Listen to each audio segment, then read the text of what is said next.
Add the stage. Let me get this going. How you doing? How you doing? Hold on. Let me get my camera lined up right. I'm trying something different. So I got it on a tripod instead of on my laptop. And I got my laptop over off to the side. So let me, and we can even move this boy back some. How you doing? Thank you for joining. Thank you for joining. Let me get this set up right. We'll move it back and turn it. Because I just got home. Literally, I've been working all day today. I just went to the pool just now, and I'm just getting home from the gym. Just getting home from the gym. You know what I'm saying? I am him. Went for a nice little swim. All right, so what are we talking about today? Let me put your comment. Why so late? I'm just getting home. Literally, I had to work at the train today, and then after the train, I went and worked on I went to the barbershop, had a few heads. I didn't leave the barbershop till like 9:30. Then I went straight to the gym, got me a swim, and I'm back. But yeah, I tell you, that's why doing this at 10 o'clock every night wasn't gonna work for me. Is that background music too loud? It seemed too loud for me. Let me move that down some. Let's move it down some. That's loud. But I'm glad I got it in there. Yep. So what's new? What everybody do? Everybody ready for Thanksgiving tomorrow? What's up with my camera? There we go. Everybody ready for Thanksgiving tomorrow? Everybody got plans? What's going on, y'all? How y'all doing today? I'm here to talk about whatever. You ready for Thanksgiving? Everybody ready for Thanksgiving tomorrow? Me and my logo ready. What? Too much drama? He said, nah, he don't want to go. Too much drama. Not for Thanksgiving. Ain't no drama on Thanksgiving. It's just good eating. You know what I'm saying? Hey, I appreciate everybody who joining. Yep. Hey, so once again, hey, thank you. Thank you for the love. I appreciate it. Definitely. Hey, so once again, I know the people on TikTok mostly want to talk about dog training. So I'm here for it. And I know on YouTube, most people probably want to talk about the train content. I'm here for that too. You can find me on both platforms at Shaw Speaks. This is what I'm trying to do every single night. Let's talk. Go ahead.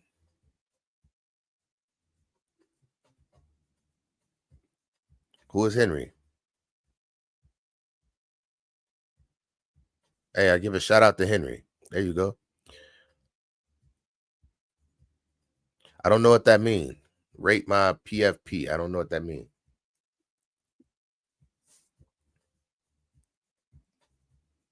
Rate my what?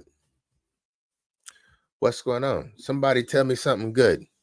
What y'all looking forward to tomorrow on the dinner table? What's the number one thing that you expect to see on that Thanksgiving dinner table? And is anybody in here cooking right now?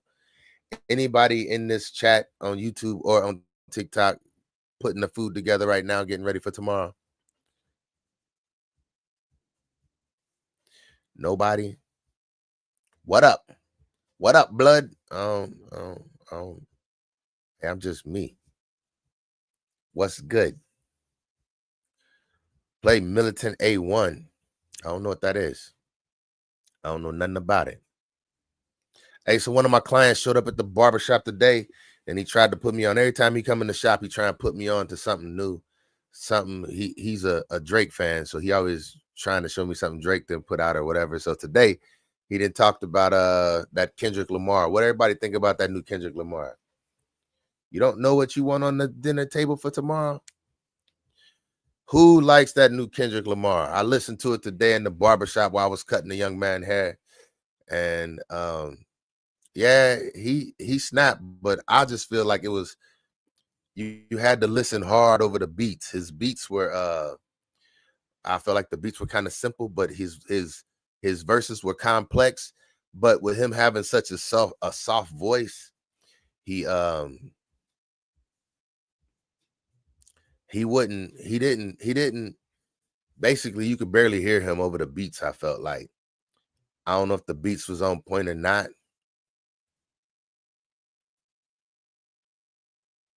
Reincarnated. Yeah, yeah. Hey, he has some dope stuff on there. I ain't saying he didn't, but I just feel like um I don't know.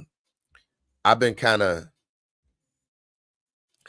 ever since this last little beef that he had with Drake, which I'm not a Drake fan by no means. I'm not saying, I mean, I like Drake. I like Kendrick too. I'm not gonna sit here and bash him, but I wasn't feeling that last little diss song that went viral. Everybody was playing it everywhere. I just don't like music that um that glorifies the wrong things. You know what I'm saying? Yeah, yeah. I love good beats too. Matter of fact, he played. I told you he was a Drake fan, so he played some song by Drake. Something about No Face or something like that. That beat was dope. I like that beat, No Face or something like that. I can't remember what the song was, but I thought that beat was dope. Most of Kendrick's, I did like that Luther. That Luther was hard. That was a hard song on that Kendrick. I like how he put Luther Vandross in that boy in the beginning and all throughout it. So I really felt that one. I really did.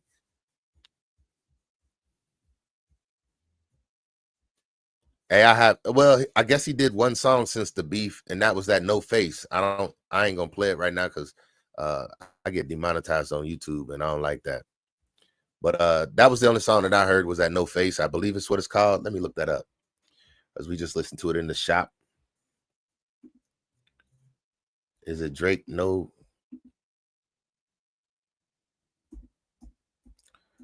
Drake. No. Yeah, it's Drake No Face is what it's called. No Face. Yes, it was pretty dope. That was a nice little song. Nice little song. Look that one up.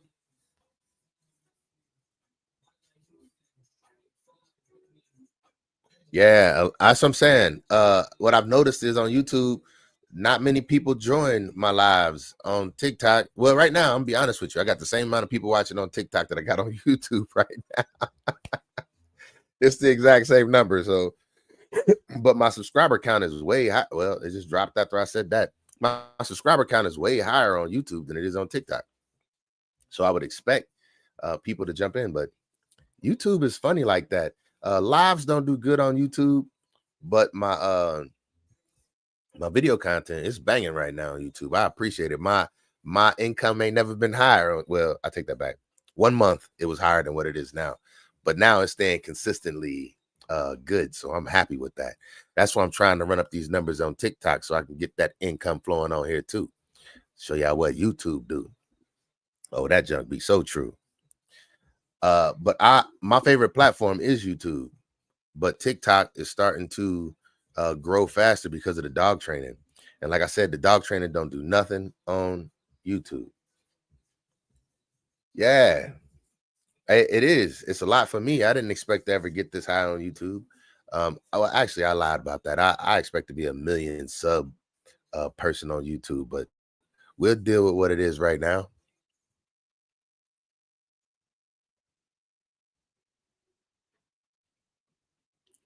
Said if you live in Alabama and get a divorce, are you still brother and sister or cousins? Hey, you funny. That's hilarious. That's actually funny. Good one. Um, I would say they would be cousins. Hopefully they ain't brother and sister. That would be crazy. No, I'm just joking. Don't get me started. Don't get hey, thank you for the follow. See, that's what I'm saying. On YouTube, I mean on TikTok, the follows just seem like they even happening so much faster. Yeah, none of them join my live. I agree. On YouTube, I don't never get nobody to join my lives on YouTube, but um it's coming. I feel like on YouTube, people start to follow you more once you get more followers. They don't pay no attention to you until everybody paying attention to you, and that's when people start showing up. You said, I don't know. I don't know. I don't know nothing about any of that stuff. Like I haven't learned a whole lot about TikTok yet. I don't know nothing about gifts. I don't know none of that stuff. I don't know what none of that stuff means. I like the hearts, but I don't even know what that means. But I love to see them going up on my screen. But yeah, it is sad because I don't get no love on YouTube. But hey, what I'm saying is, I encourage everybody to start a YouTube channel because it just goes up on its own. Like, as long as you put content out, see, and that's why I prefer YouTube, because for YouTube, uh, for YouTube, you get, hey, so you do get hearts on YouTube too. Thank you. I don't see them on this screen, but I see them on this screen. I can hit them too, I guess. Ha. Well, for YouTube, your stuff gets cataloged, and then it just gets like, I got videos that I made 5 years ago that's still bringing views in today. On TikTok, a video I shot a day ago, don't nobody look at no more. So that's the downside of TikTok. Like, you have to stay on TikTok for TikTok to pay you. And on YouTube, you can make a video 5-6 years ago, and as long as that boy stay relevant, people gonna keep on watching it. Yeah, I'm seeing the hearts now. Thank you. I didn't know you could do that on YouTube, but I see them now. And I normally see them on TikTok as well, but people just decided to stop hitting that, tap that screen. Ain't that what it is? Oh, I could tap it for myself now, huh? I guess I can give myself hearts. I don't need nobody to give me no hearts. Nah. Hey, but so what my goal is to get on here every day and go for an hour. It don't matter if nobody watching. Really, what it is just for me to get better with my communication skills and to get smarter on how to utilize these platforms. And one thing that I know, if you consistent with anything, you will get a result. It don't mean it's going to be a positive result, but if you consistent with anything, you will get a result. Hey, what my audio sound like on TikTok? I'm using this little lavalier mic right here for that. Tell me what y'all think it sound like right there. Hey, happy Thanksgiving. Oh yeah, it's after midnight here too. Happy Thanksgiving to you too. Appreciate you. Hey, tell your bro. Okay, his name is Dixon. I don't want to chop up the last name, but tell him I said happy birthday. Everybody, show some love to him and say happy birthday to him if you're riding with me right now. Just put happy birthday on the screen. We got somebody who turned how old did he turn, if you don't mind me asking?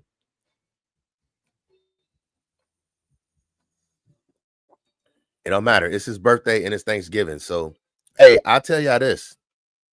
The number one thing you can do, and I saw this on my way into the gym, gratitude, showing appreciation for what you have, and you'll stop focusing on what you don't. The things that you don't have will not matter nearly as much. He turned 13, yeah. Try and pronounce it. Try and pronounce it. His name is Myers, Dixon Myers. Ah, you think you funny. Hey, you trying to be slick. Hey, those be cute. They be cute. I ain't going for it no more with you, man. Let me see what your name is so I know when you typing. All right. He's a jokester. He's a comedian. I'm gonna start calling you David Hart, not Kevin Hart. You like Dave Chappelle and Kevin Hart mixed together. You funny.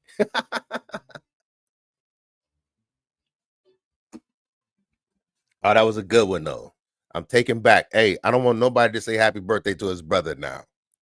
Yep, we taking it back. That was funny. Hey, they are going fast on. I saw them. They were going up quick on. So I got my iPad over here, my laptop over here, and then I'm on my screen. But then I got the camera for the laptop right here. This is where the camera is. Because yesterday when I was looking at, because TikTok do all the engagement with me, and YouTube don't. So I hated that I kept looking over to the side and not looking at this camera, because then the people who are on YouTube, they just jumped out like, you ain't even paying us no attention. And I don't feel that way. The hearts were going fast, but I'm actually watching my YouTube on my iPad right now. My TV went out, y'all. Can y'all believe that? But it don't matter because TV is so cheap these days. Well, I tell you, back in the day, I used to pay a grip for a TV. I used to hate thinking about getting a new TV. Now, yeah, your right thumb on auto clicker. I appreciate it. Thank you. Thank you. I don't know what those hearts do on YouTube either. I don't know what the hearts do, but I know what that thumbs up button do. Hey, I only got one person in the room right now. Well, see, now YouTube doing better than TikTok. I appreciate that. But yeah, so now I got to get a new. Let me see those hearts. Now I got to get a new TV, but I think I'm not going to get a TV. I think I'm going to go ahead and get 2 computer monitors. So when I do my setup and want to share my screen, I'll just be able to share my screen. Hey, those hearts are flying up right now. I'm just going to share my screen on monitors instead of getting another TV. TVs, who watches TV anymore? Does anybody in here watch TV anymore?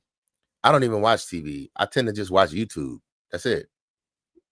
And I might watch Netflix every once in a while. Like if it's something, I guarantee I will be watching this next Squid Games. That is my show. I love that show, Squid Games. Speaking of that, let's talk about something else. What did y'all think? You like Squid Games? Yeah, I like that show. Speaking of that, what did y'all think about that Mike Tyson fight? I just heard the other day that jump was rigged, that they staged the whole thing. I kind of felt that way. I couldn't believe Mike Tyson went out that easy. Anybody got any thoughts on what happened with that Mike Tyson fight? Did anybody watch it? Anybody?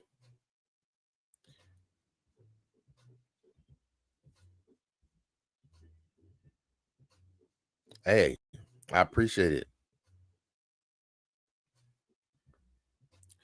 Hey, them hearts are flying up, so I appreciate that. I definitely do. Right now, on one screen, I only got 2, and then I'm only talking to one of you. Who it be? Somebody say something to me. I'm saying communication is the key. Yep. You can call me Timothy because I am he, not she. I am me, born to be. I talk about myself in plural, so I guess I am we. A lot of hearts is, yep, I agree. And I appreciate all the love. Thank you. I get the blessings from above. Hey, I'm just trying to stay on here for an hour. So if ain't nobody gonna be in here with me, what I'm saying is, nah, I'm still gonna be on here. It don't matter. I'm just waiting for somebody to ask me some questions or to say something so I can figure out what's going on in here. Hey, my swim was good. I did 30 laps today. I do 30 laps every time I get in the pool. I got oil on my face because I had to. Hey, I tell you, the swimming pool get me so dry. Why not? What you mean? What does that mean? What you doing? How could you say something like that? You can't just put something like that and then just leave it. What does it mean? Shaw, I might not be in your life tomorrow. What does that mean? You gonna get off of YouTube? Is that what you're saying? What's going on? How you doing? Oh, hey, you just jumped over? Wait, no. Yes, I'm back live. Oh, so you ain't joined on. Oh, you switching up on me. So you starting to be more on TikTok than on YouTube. Is that right?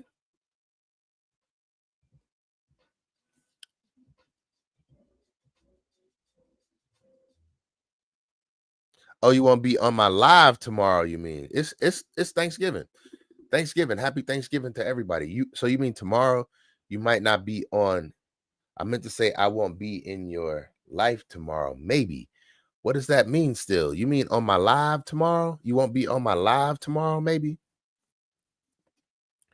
It's okay. Tomorrow's Thanksgiving, and I just want to say happy Thanksgiving to everybody. So I was asking everybody, what did they plan on having on their dinner table tomorrow? What is the favorite thing? What are you looking forward to the most on the table. Yeah. That's what I figured. I figured that's what it was. And I understand that tomorrow is Thanksgiving and a lot of people gonna have a lot of things to do. So I understand that. I definitely do. So what is everybody planning on having on the dinner table tomorrow? What's your favorite thing? Turkey? Anybody having ham? I don't eat pork, so I ain't having no ham. It ain't something I chose. It's something that chose me. For some reason, I don't know, like pork just started tasting bad to me one day. And I have decided, I mean, I didn't decide it. It just, like I said, it started tasting bad and I just couldn't eat it no more. So it kind of happened. It wasn't something I wanted to happen because I used to love the taste of bacon. Now I can't eat it at all for some reason. I don't understand it. I also stopped drinking soda. And I think once I stopped drinking soda, a lot of things started tasting different to me. But stopping drinking soda was probably one of the best things I ever did in my life. I ain't gonna say it like that. It wasn't all that great, but I was able to start tasting food normal, and I removed all that sugar from my life. Now I just drink waters, but I do drink sparkling water. That's mainly what I drink, and then I got little bottled waters that I drink too. The same little bottled waters I carry around for my dog. Those are the same ones I drink too. Yep. Hey, this is one of my favorite songs right here. Now, all my music is royalty-free music, so I can play it and not get dinged on YouTube. But I'll let y'all hear this song. It's called Bread. That junk is pretty good. Y'all tell me what y'all think about this song if you want to hear it. If not, you know what you can do.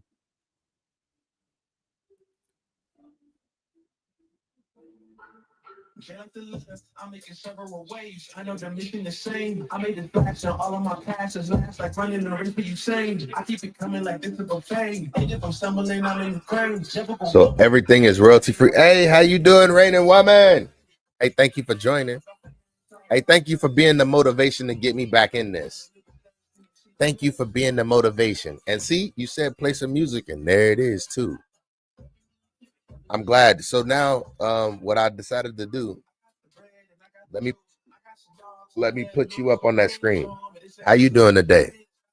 So what's then happened is I just started going live on YouTube and TikTok at the same time because I get more engagement on TikTok, but I still want to get the content up on YouTube. So that's what I've been doing.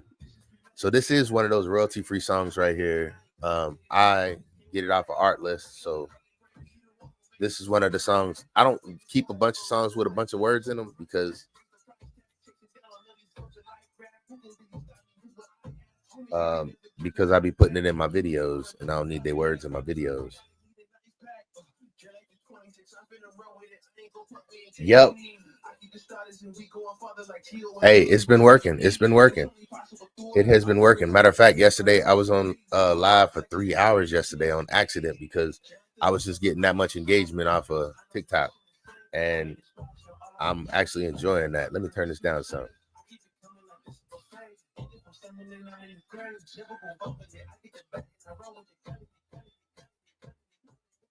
Yep. So I get the engagement off of.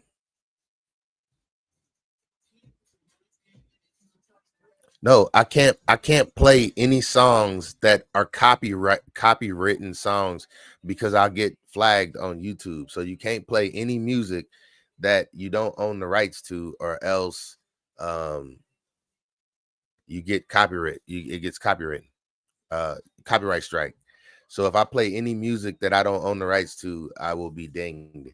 And so that's why I have a subscription to Artlist so that I can play music that anybody, you know, that basically I own the rights to it. So I can only play songs that I own the rights to. I get it, but I can't play it because I don't own the rights to the song.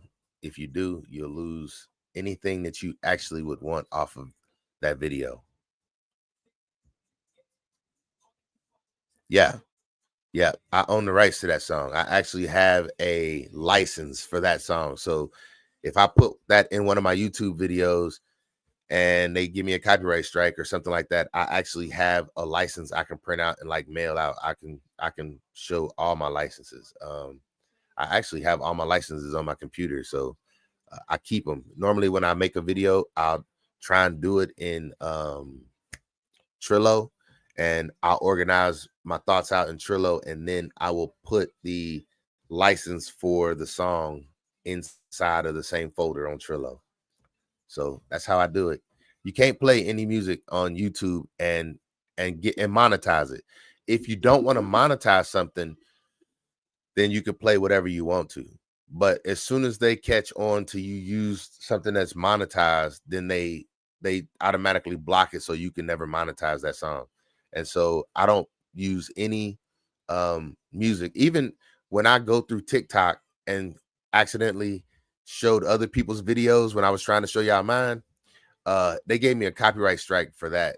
Not a strike, they demonetized my video because I had somebody else's songs on my video.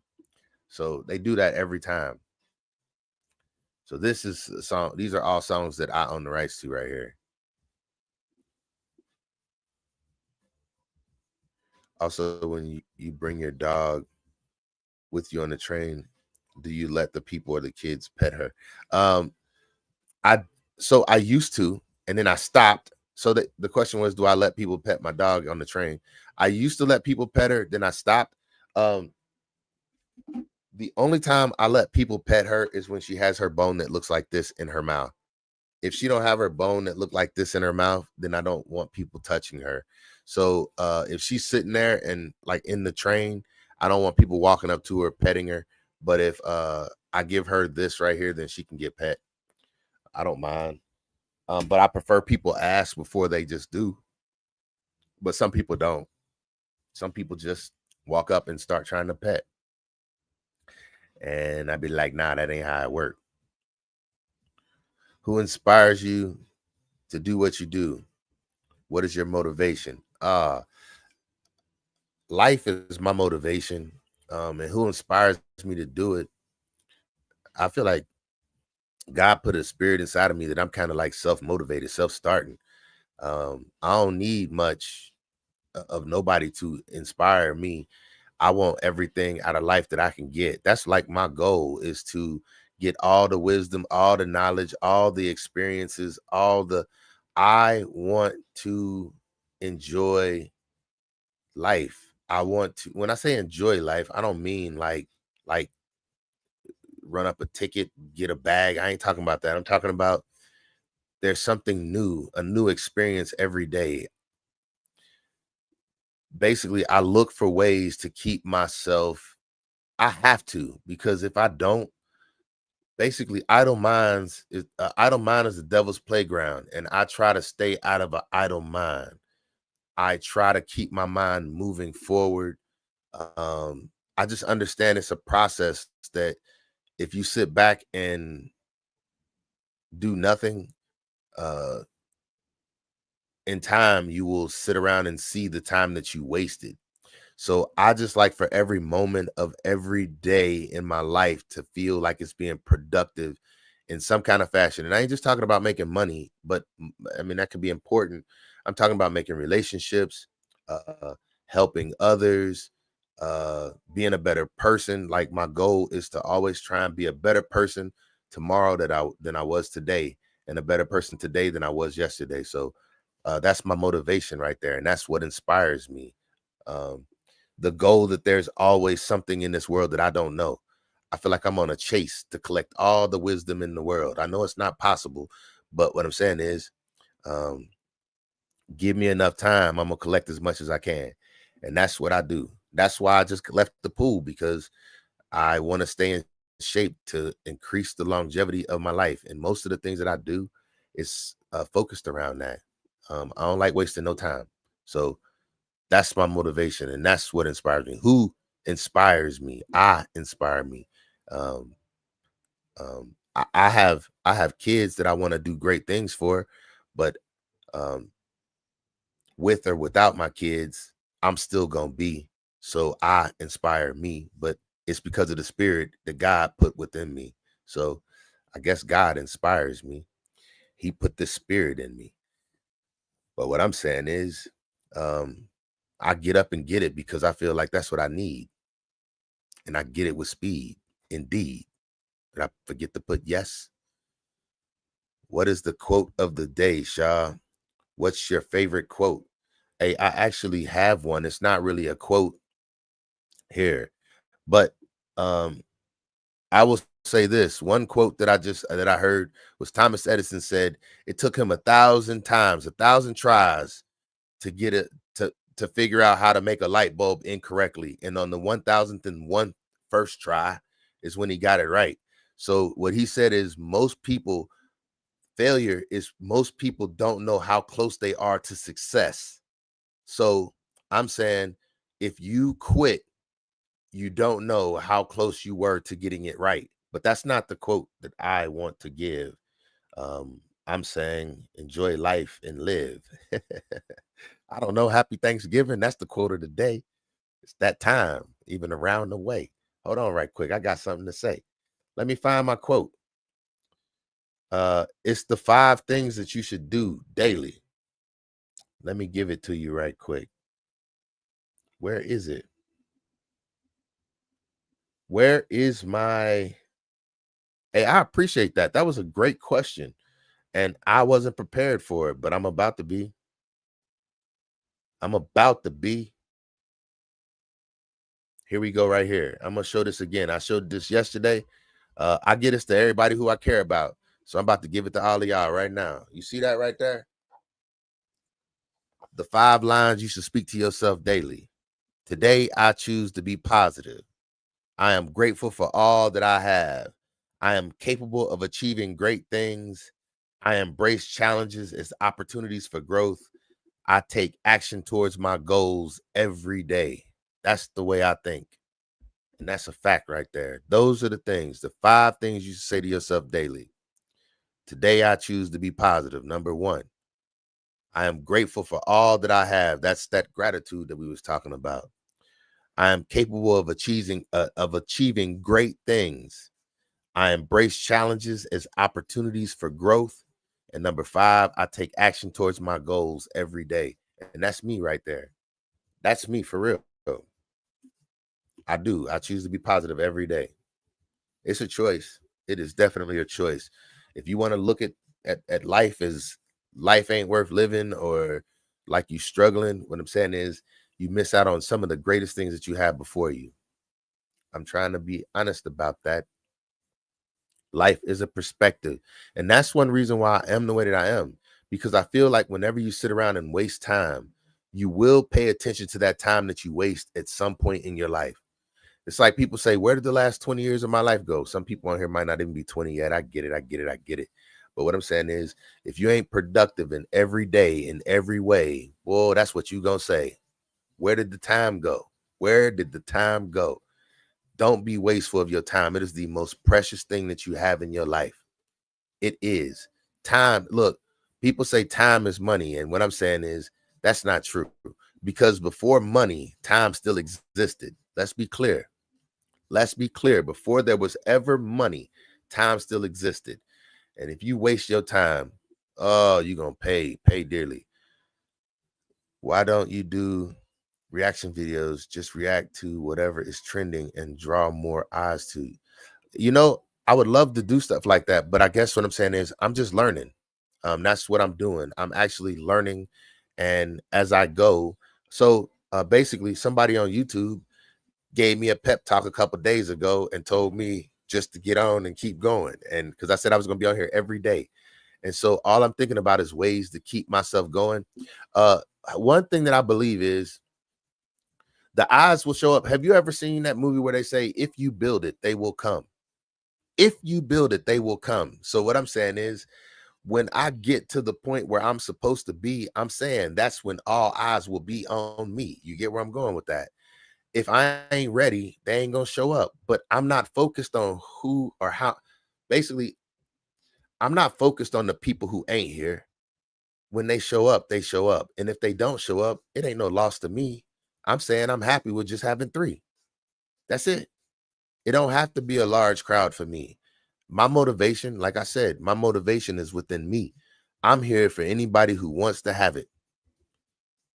If I have something for someone, I'm here to give it to them, and I can't give it to no more people than what it's meant to be given to.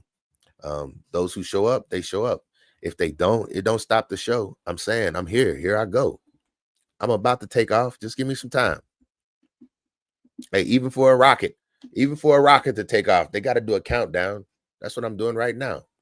I'm doing a countdown. But I'm gonna be where I'm supposed to be when I'm supposed to be there. So to be honest, I need your advice. Let me hear it. I'll give it to you. You want some advice? I'll give it to you. Ask me anything. This is what I'm trying to get into, actually. Um, I I've been using the dog training to kind of carry the show, but ain't nobody here for it. So I'll talk about anything. I don't really care. I feel like this is how I learn. Um, Interacting with others.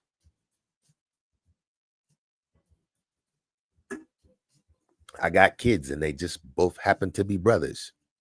That means I got two boys. Keep down all the noise. Let me hear what you got to say. I'm listening. Hey, I appreciate everybody who jumping in and jumping out. What up, Black Cat? How you doing? Black Cat here. Is a black cat near? I ain't superstitious. I only eat food that's nutritious. And it don't matter if it's flavor and tasteful or just daggone delicious. Fat. I have a friend named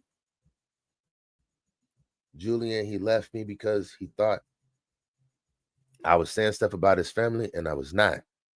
And we had a lot of great memories together. And I don't know how to let him go. Um, I would say this. If the person knows the type of person that you are, then if you go and you express yourself to them, they should show you grace. If they do not show you grace, then now you understand the kind of person that they are. Everybody that's in your life is not always meant to be in your life. You don't have to force it. What I'm saying is, if it's a good friend to you, go and tell them your side of the situation. If they don't show you grace, then what I'm saying is you should reevaluate. Like, don't let somebody abuse you into begging for their friendship. Um, and understand, friends do come and go. People are in your life for a reason, season, or a lifetime. You let them decide. You just keep on being the best you towards them that you can be, and you see where it goes from there. But I would not stress over. Now, what I'm saying is, people come and go in more ways than one. Don't stress yourself over every person who leaves. Please believe it's going to happen a lot.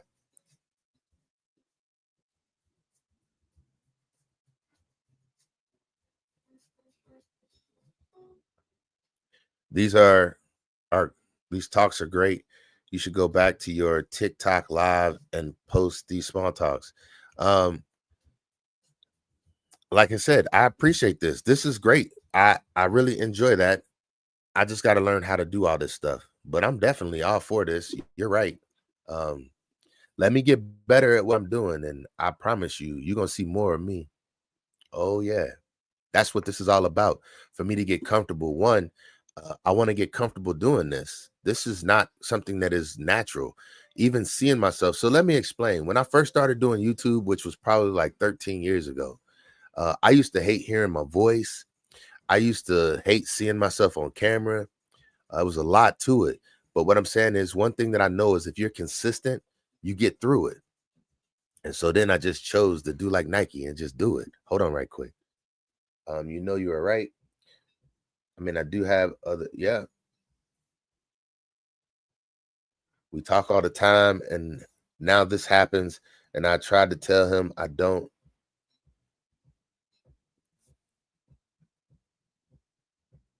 Hey, if he said he can't accept your apology, he's not the type of friend that you want. What I'm saying is, real friends understand when you have real problems. What? Live strike. What has been strike due to bouncing them? I don't get this, and I don't know what that means. So, oh, it's spam. Thank you, because I don't know none of that. I don't know none of that. But hey, if a person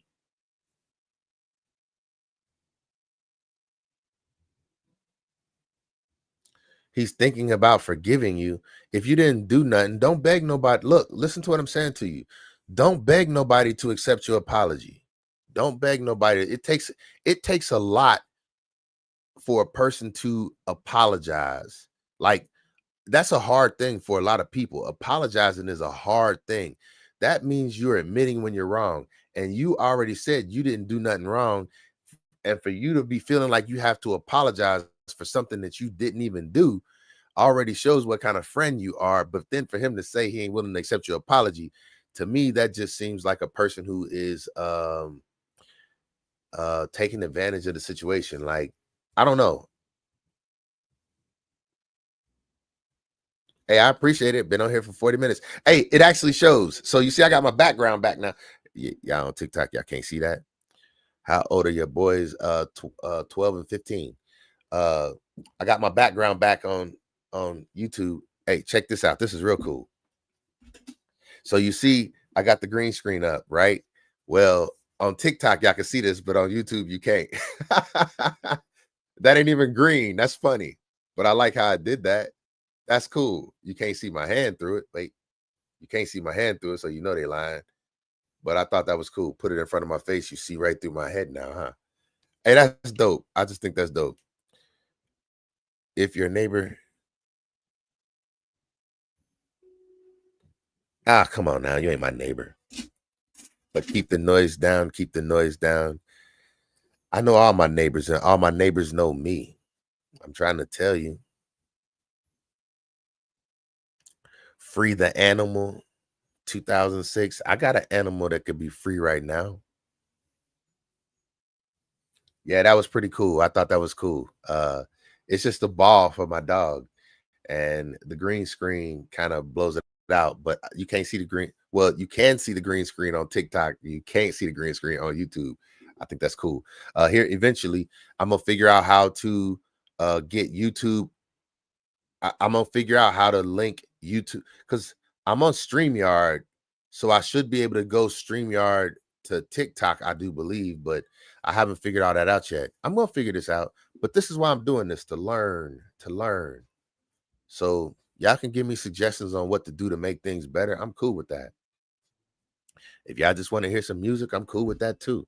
I'm gonna be on here for an hour. That's why you told me I've been on here 40 minutes, because it's yeah. So I was in the Air Force and I retired in 2000.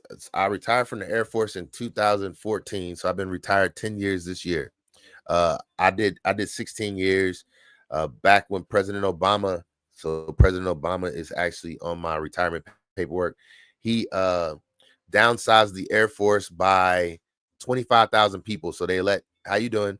So they let anybody um who wanted to get out retire early, but I did not. Go ahead and ask the question. Hold on, let me read what she just said right quick. It was nice meeting you at the homeless shelter. I'm glad you found a home. Hey, thank you. Thank you. I appreciate it. It was nice meeting you at the homeless shelter too. Hopefully you found a home too. Big Dogs by Humankind. Well, I'll look into that. I don't even know what that is, but I'll react to it. Hey Mary, I hope you got a home. I hope you find a place to go for Thanksgiving tomorrow. But that was sweet of you to say you're glad I found a home. That was nice. Well, I tell you, you get a lot of daggone funny people on TikTok, yeah. A lot of funny people. Are you able to do a reaction video for a little bit on your next live? See, everybody keep asking me to do reactions. So I guess what I'm saying is I got to learn how to do reactions. Every time I've done a reaction so far, it's been taken away by YouTube.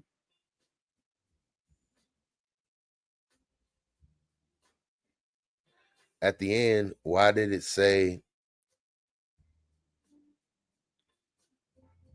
You do what the heck? I did not say that. Huh? That song went viral a few months ago. See, and that's what I'm saying.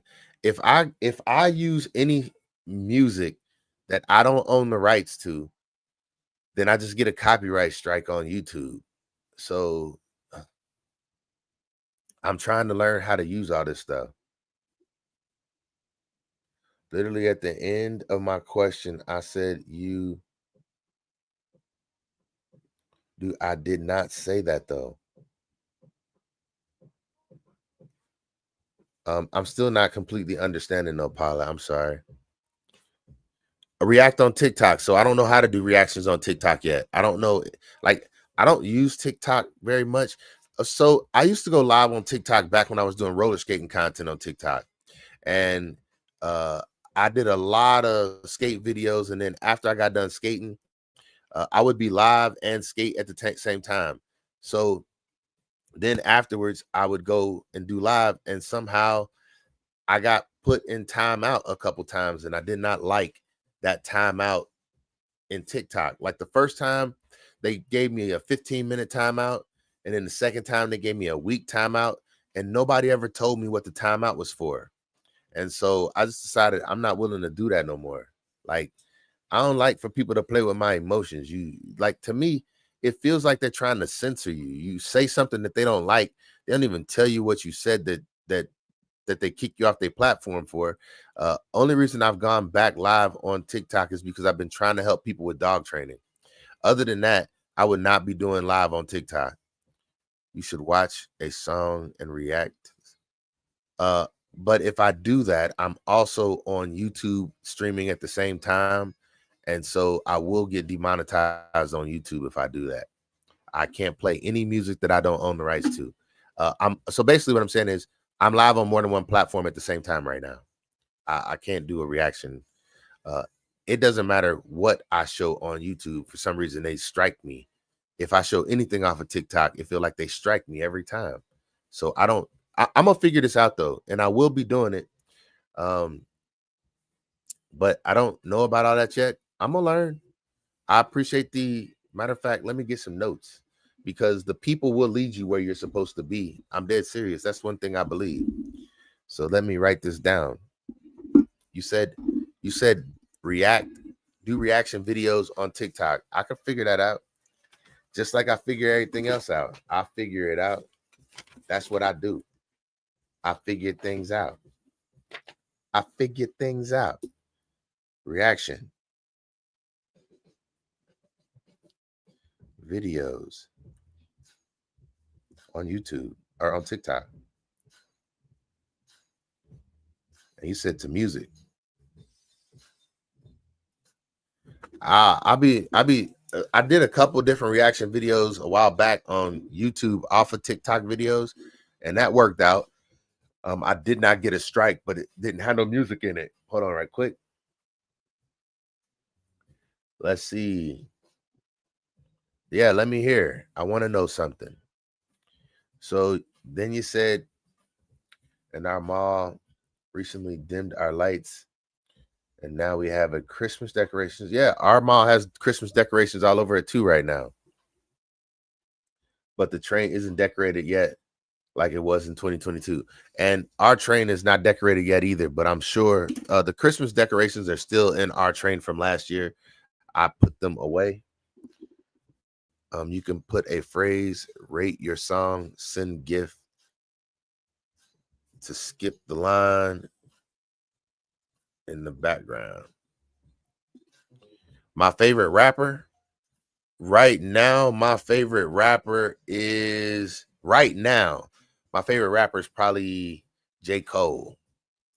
I got much respect for him, especially after he bowed out of that battle. I like that he did that. That's my favorite rapper right now, probably J. Cole, I would say. When I was 20, my favorite rapper probably was, who was my favorite rapper when I was 20? When I was 20. I used to like um Goody Mob. Yep, good old-fashioned soul food. Well, everything is for free, as good as it can be. Come and get your soul food. Yep, Goody Mob. I used to listen to Goody Mob. I used to listen to Big Gip. Yeah, Goody Mob was probably my favorite. And then like Slum Village. I used to love some Slum Village too. YouTube is a little bit rude because somebody else was live and doing reaction videos, and it was the second time live for him, and he didn't get kicked out. Yeah, it's not about getting kicked out. They won't kick me out. They just won't let me monetize. That's what it is. All right, here we go with our first dog training. Yeah, UGK Outcast. Yes, yes, yes. I appreciate them as well. Oh my goodness. You're gonna take me back to this year, Halloween fell on a weekend. Me and Ghetto Boys are trick or treat and robbing little kids for bags. Hold on. How do I get my pup to quit biting? He is a very hard. Oh, okay. He's a very hard-headed dude. Okay, so how you get your dog to quit biting? It's several ways. One, I use the bone to make sure my dog didn't nip at people. But if your dog is a biter, put them in their crate or put them somewhere where they can be restrained so that they don't bite. You also, depending on how big your dog is, you can get a muzzle. This is gonna sound crazy. Get a muzzle, put it on them every time they bite. And then when they calm down, take the muzzle off. They bite again, put the muzzle back on. You can get just a little loop that goes around their mouth too. They have harnesses that you can get. It's several ways to get your dog to stop biting. All right. Hey, thank you for joining. I appreciate you. Hold on, let me put this one up for you. And then I'll put the other one up as well. Hey, you have a good one. Thanks for joining. How's it going? It's going great. It's going great. Oh, you said UGK or Outkast? Well, I probably know more Outkast's music. I grew up listening to Outkast. And how's my day going? My day's going. It's going great. Happy Thanksgiving to everybody who's tuned in right now. Much respect, much love to everybody who's with me right now. Matter of fact, I've never got this kind of love on YouTube. So 9 people in the group, I appreciate it. If somebody would tell me who they were, okay, as soon as I said 9, 1 person left. So now we're down to 8. It don't matter to me. I'm not here for the numbers. I'm here for the time. I'm actually here for the time. I'm here trying to get better at what I do. And I know the way to get better at anything, it takes 10,000 hours to master anything. So when you understand it takes 10,000 hours to master something, if you want to master it, it's best to just get started walking. And if it's all about the communication, it's best to just get started talking. And that's what I'm doing.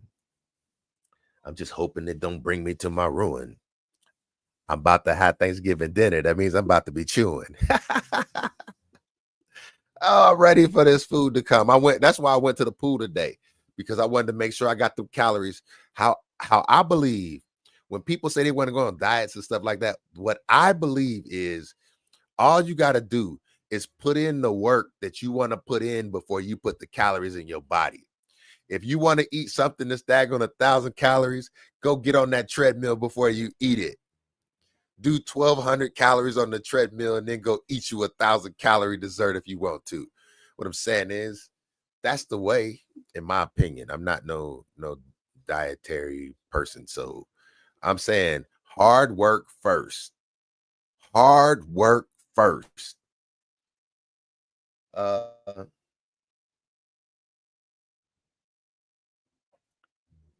Yeah, I ring that bell a lot. I ring the bell a lot.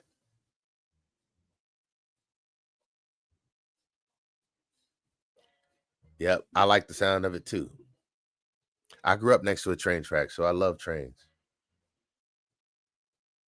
Go ahead, tell me what you want to tell me.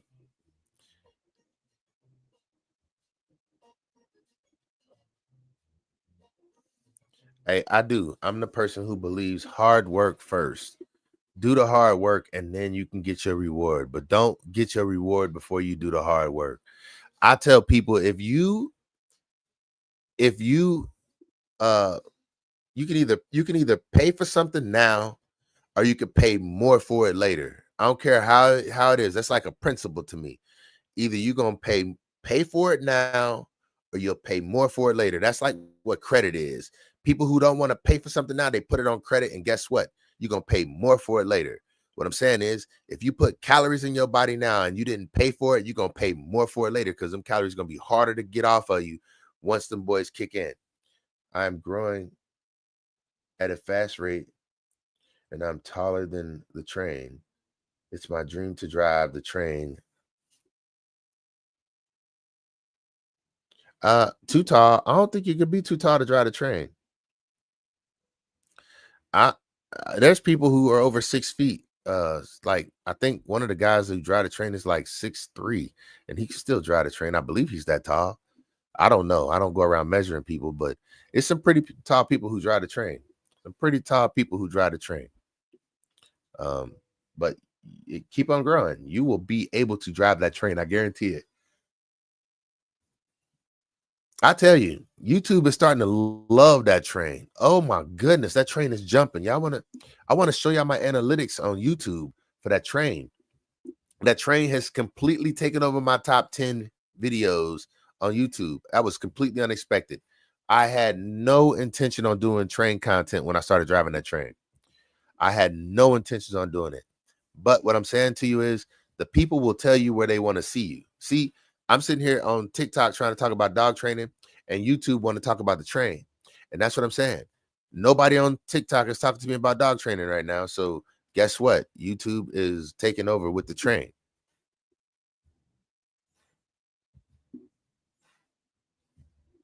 Because you know the roof of the train like the driver's POV.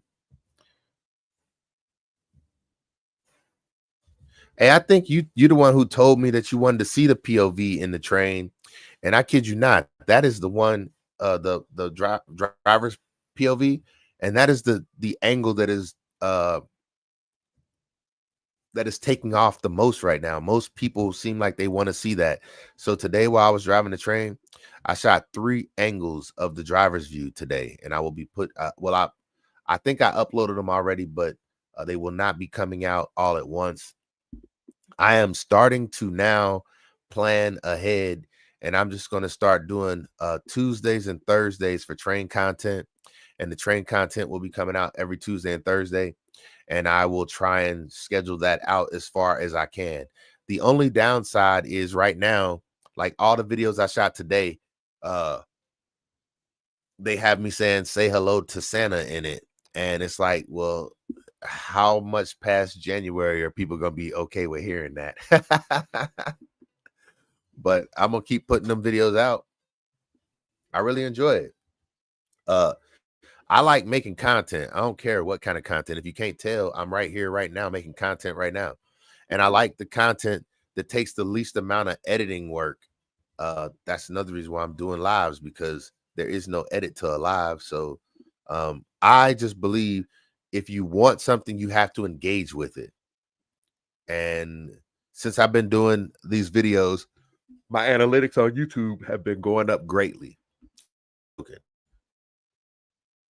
My YouTube analytics are going, I could show you better than I can tell you.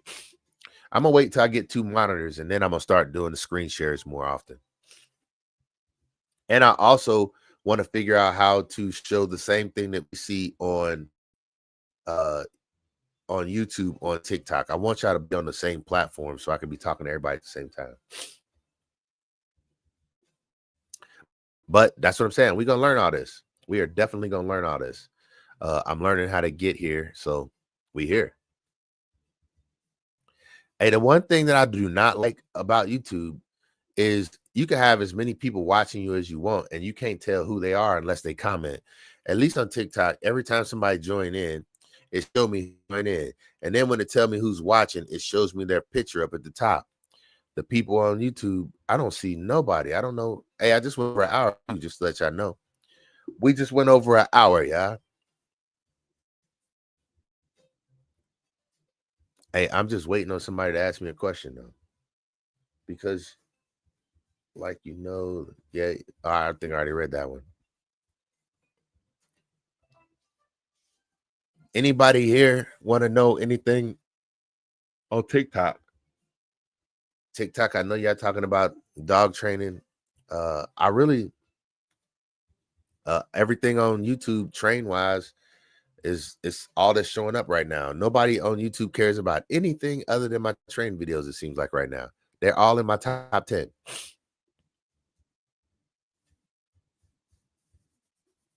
So, yep, today. Oh, I wasn't supposed to work the train today. I picked up somebody's shifts, just like uh uh what was it? Monday I picked up a shift.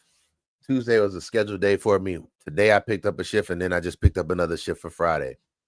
Like I said, I try and be productive at all times, so uh I'll take any shift somebody don't want to work. And then I also pick up as many hours as I can in the barbershop. Let's see. No, the train owner don't have no spare trains. No spare trains. He only had a one, and I'm gonna be honest with you. I don't feel like they're taking care of the train like they should be. That's just me though. They let the front of the train get all bent up outside. That junk just like when I first started working there, I was polishing that train up because I wanted it to look good. But I mean, I'm also shooting videos of it too, so you want it to look good in video.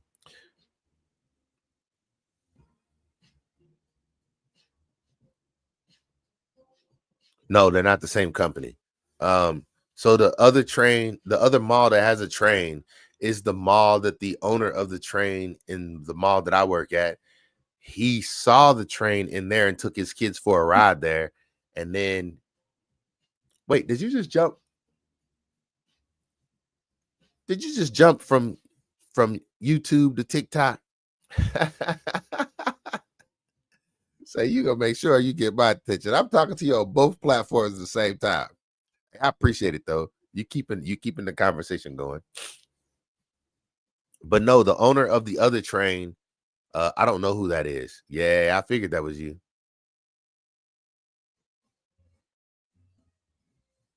Man, I tell you, some of the people on TikTok though, they be having some of the strangest.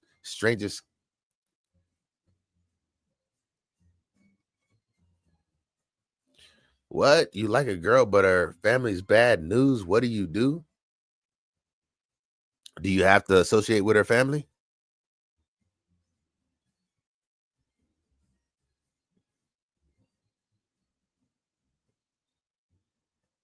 Hey, Ivan, I don't know what the heck you talking about, so I'm just gonna go ahead and let your comments just ride. I ain't got nothing to say, bro. I don't know nothing about what you talking about. But the other guy, I would say if you ain't got to deal with her family, you can talk to her. But if you got to deal with her family, you can't talk to her now, can you? You can't make her choose between you and her family. That would be wrong.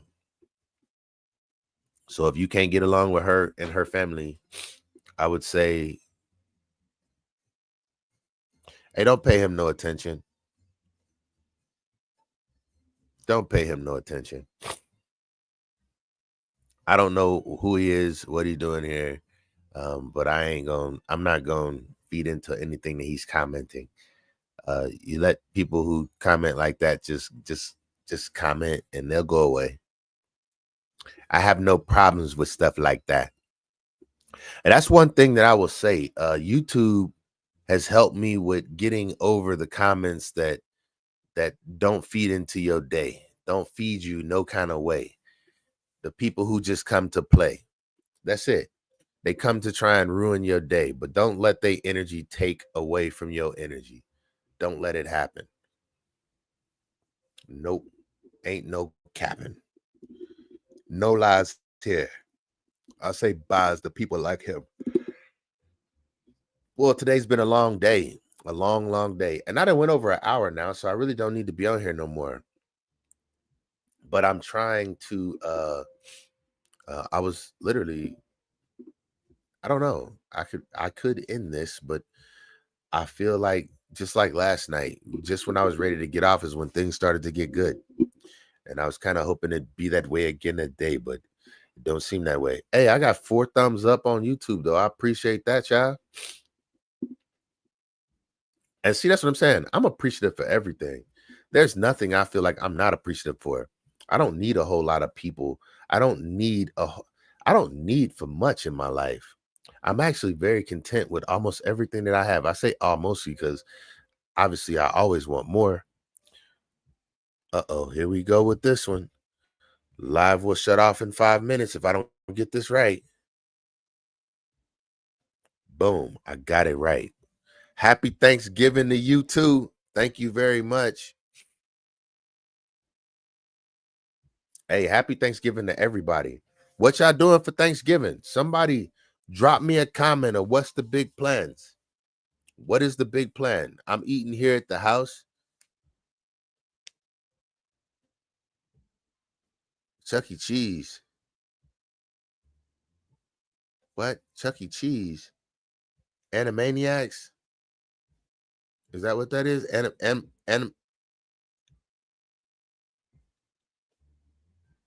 Animatronic? I look, animatronic. I don't know. I don't know. I'm sorry. I don't know nothing about no Chuck E. Cheese. I ain't been there forever. The robot. Okay. Uh, I'm not working tomorrow. What you got to work tomorrow? You can go get to eat.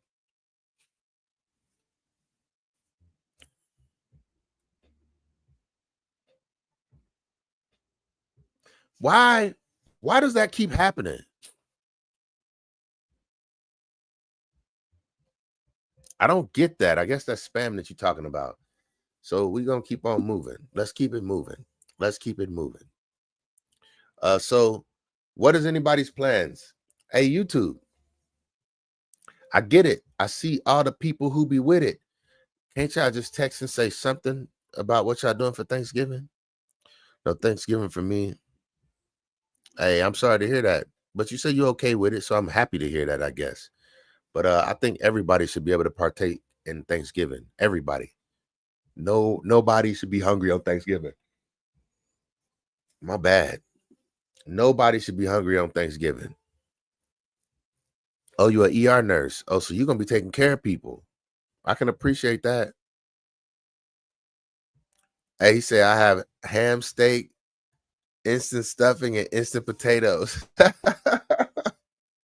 Hey, you gonna have something to eat there. That's cool. Is that stuff they have in like the vending machines? Oh man. Hey, but we need y'all. So ER nurse, definitely, we definitely need y'all. So I'm appreciative for you. Somebody should be bringing y'all meals to the hospital. Oh man. Now that I just sat here and thought about that, I guess that could be me. Now, couldn't it?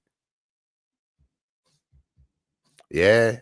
I don't feel like it gotta be a feast. I feel like it's just gotta be something. I really think it's about being around the people that you want to share the time with. That's what I really think Thanksgiving is about.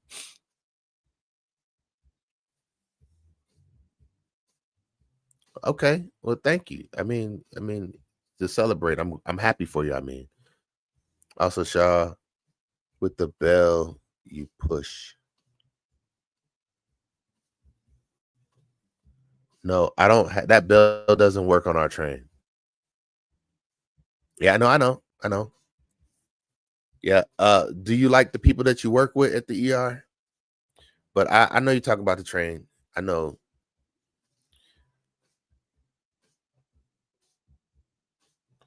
Do you like the people you work with at the ER? I guess you probably don't. Well, people ain't gonna know it's you, I'm sure. Or will they? They ain't watching my live feed, so you ain't got nothing to worry about. Hey, that's great. I'm glad y'all all get along good. I'm glad y'all all get along good. I need another water. I should get me some wine. Start the night off right. Say this okay if they do. Yeah, yeah. Well, you could always share this with them. Hold on, I'm about to grab me some wine right.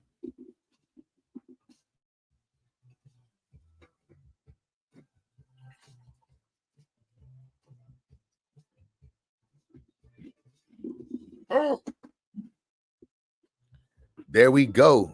We back just like that.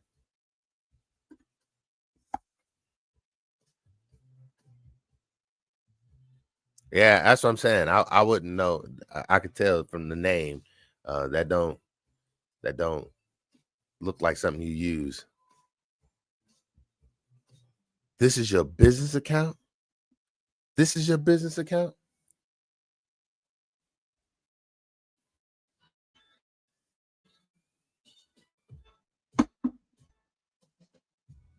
Well, welcome to my business account. Because this is my business account too. On YouTube, TikTok, Facebook, Instagram, same name everywhere I go.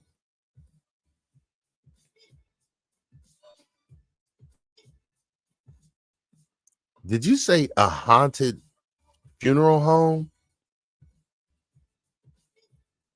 What is a haunted funeral home? Can you please explain that to me?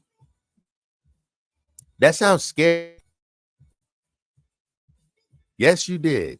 Yes, you did. You did. That sounds scary. A haunted funeral home.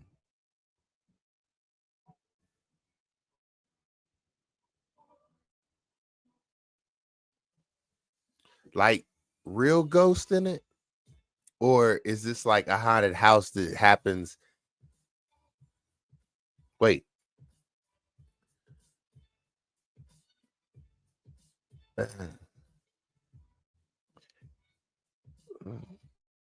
I'm scared to talk about this one. Wait. You gonna have to enlighten me a little bit. So I see the name. Real ghosts, not like Halloween haunted house. And they get along with you good too, like the people that you work with in the ER.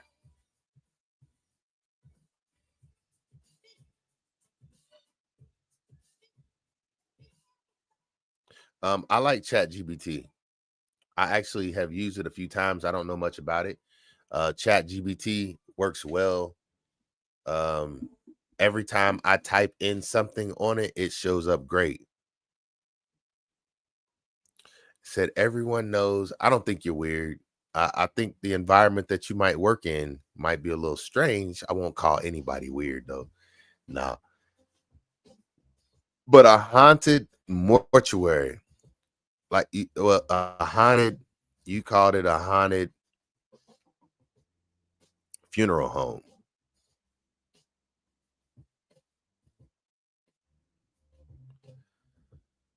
Okay. I've watched some content about paranormal investigators um on like on TV, on Netflix, stuff like that. I probably even watched a couple on YouTube. So, do you actually run a funeral home too?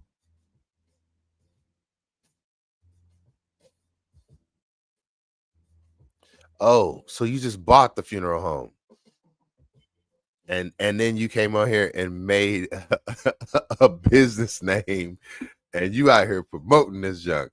How are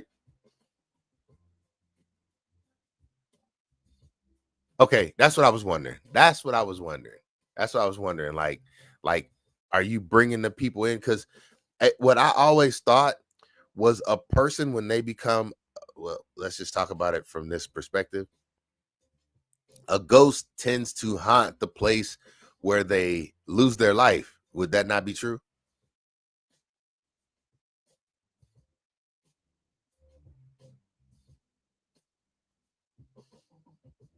Yeah, I'm here for it. I want to know more about this. This is something. So a spirit can die in one place and travel to another place.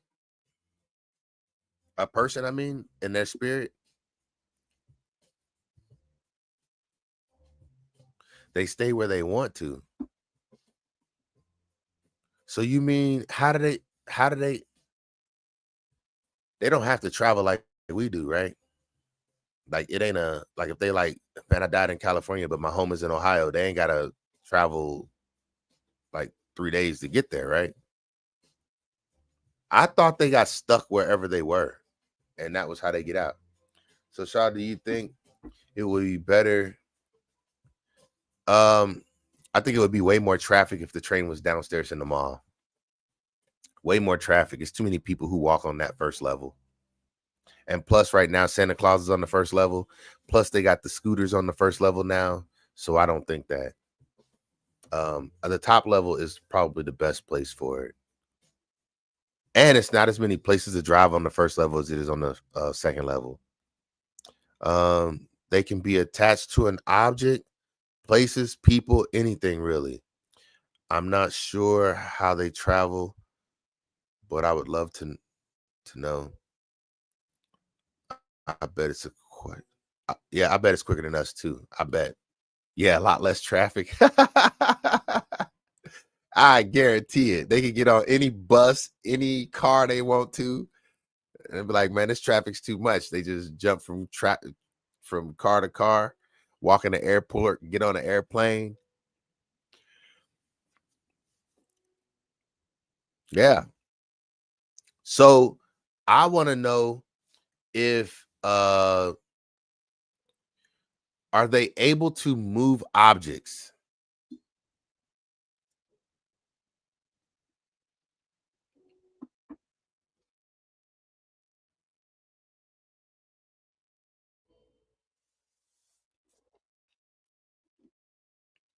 Can they move objects?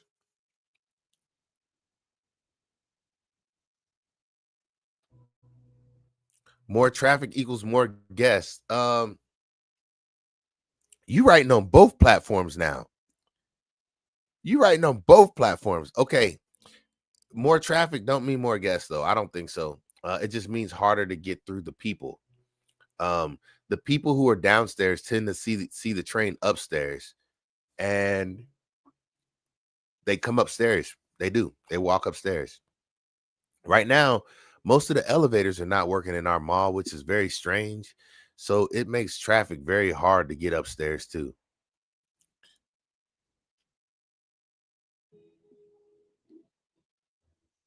I agree. That's what I think too. Like, uh, so my mother, her mother passed away in the house that I was born in, or not born in, but I was raised in. And before we got the bathroom remodeled, things would happen in the bathroom, and my mother always felt like it was her mother doing it. Like the medicine cabinet would open, or different things would happen. And then my mother got the bathroom remodeled, and everything stopped happening at that point. And she felt like she kind of like ran my grandmother off or something like that. I don't know. Yeah, it's kind of weird to think stuff like that. But my grandmother passed away in the house too. It makes me weird a little bit because the house that I live in now, I bought it from somebody, and the owner of it came back to the house a couple times after I bought it, asking can he get some things out of the attic and different things. And I'm like, no, get away from my house, you. And then he died. And I'm just like, could he have come back to this house? But he died in Louisiana, so I'm in Ohio. That would be a long travel for a spirit.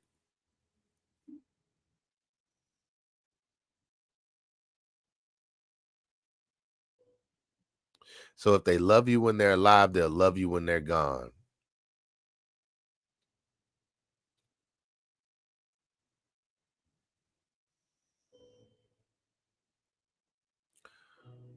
Uh well, I would too because they're dead. They don't have nothing to do. Um yeah, I don't fear the dead. I don't like being in cemeteries, but I don't fear the dead. It's movies like um what are those movies where people come back like people come back from the dead? What is that kind of stuff called? Yeah, I trust the dead more than I trust the living too. Um I feel like living, boy, we will hurt each other to no end. But the dead can't do much to you, I don't believe. I don't believe they can harm you. Maybe they can see you. I don't. No, not reincarnation. I'm talking about like Night of the Living Dead, where the people come back. They are the apocalypse. What is it called when The Walking Dead? You know what I'm talking about? I forgot what it's called. Zombies. Yeah, like zombie movies, zombie apocalypses and stuff like that. I used to be prepared for a zombie apocalypse. I thought COVID was the start of a zombie apocalypse. Oh my goodness. I feel like rabies is a part of a zombie apocalypse. What's going on? How you doing today?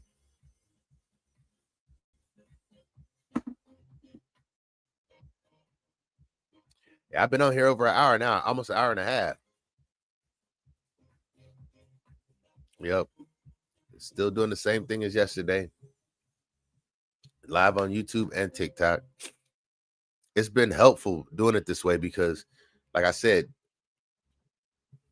I've been trying to go live on YouTube, but I get most of my engagement off of TikTok, so it kind of helps me. Hey, happy Thanksgiving to you. Matter of fact, happy Thanksgiving to everybody who checking in right now. I appreciate y'all.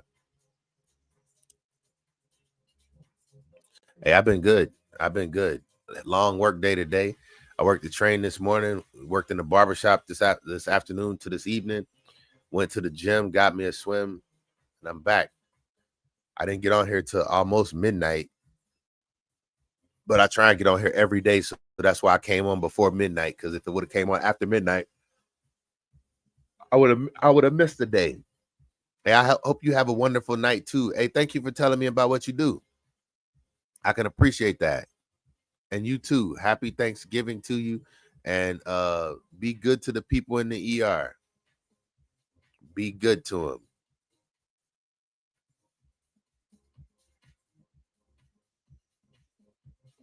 With cats, I do have experience with cats. Yes, I do.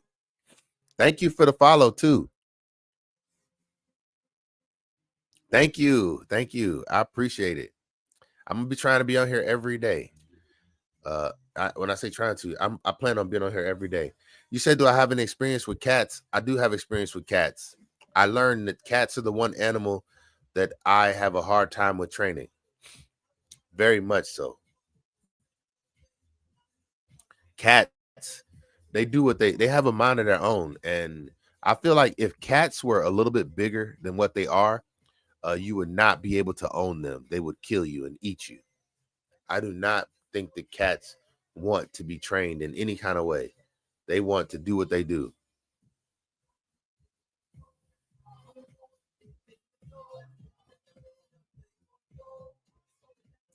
I'm gonna be honest. I don't see us ever getting a new fresh train. I don't see us ever getting a new fresh train. I don't feel like that's in the. I don't feel like the owner. Right now, I don't feel like the owner cares much about the train. I feel like he cares about the scooters because the scooters are what's bringing him the most money. I had two cats. I've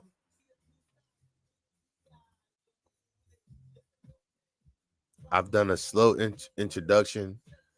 Had them for about 5 months so far. They're still not friends yet. Any suggestions? With cats, ooh, I don't know. Are they both males? Can you pet me, Johnny Apples? No. Any suggestions? I don't know. Are they both the same sex? Are they different sex? Are they the same kind of cats?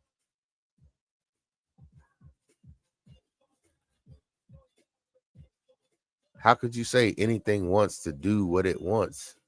Not anything wants to do what it wants. My dog, I don't feel like she wants to do what she wants. I feel like she mainly wants to do something to please me. Like dogs seem to be the kind of animal that really work hard to make sure that their owner is happy with them, in my opinion. Yes, I do believe in Christ. I uh um I think that his existence, everybody pretty much, well, I'm gonna say everybody. I can't say everybody. But all the books that are written religiously seem to believe that he existed. So I believe that as well. About a year different in age, same kind of cat, actually same mother as their sibling. Well, I would say don't feed them together. Like let one eat, let the other eat. Are they just not? Cats don't need other animals around like dogs. It seems like they just find being by themselves. They're not. I don't see cats aren't like pack animals like dogs are. Even well, I mean, maybe big cats tend to move together, but other cats tend to be solo hunters. So I would assume that like panthers and jaguars, I never see them in packs or prides or whatever you want to call them. So I can't say. Uh, yep, we do feed them in separate rooms for feeding. Um, yeah, they might just beef it out for a long time. Cats are very much um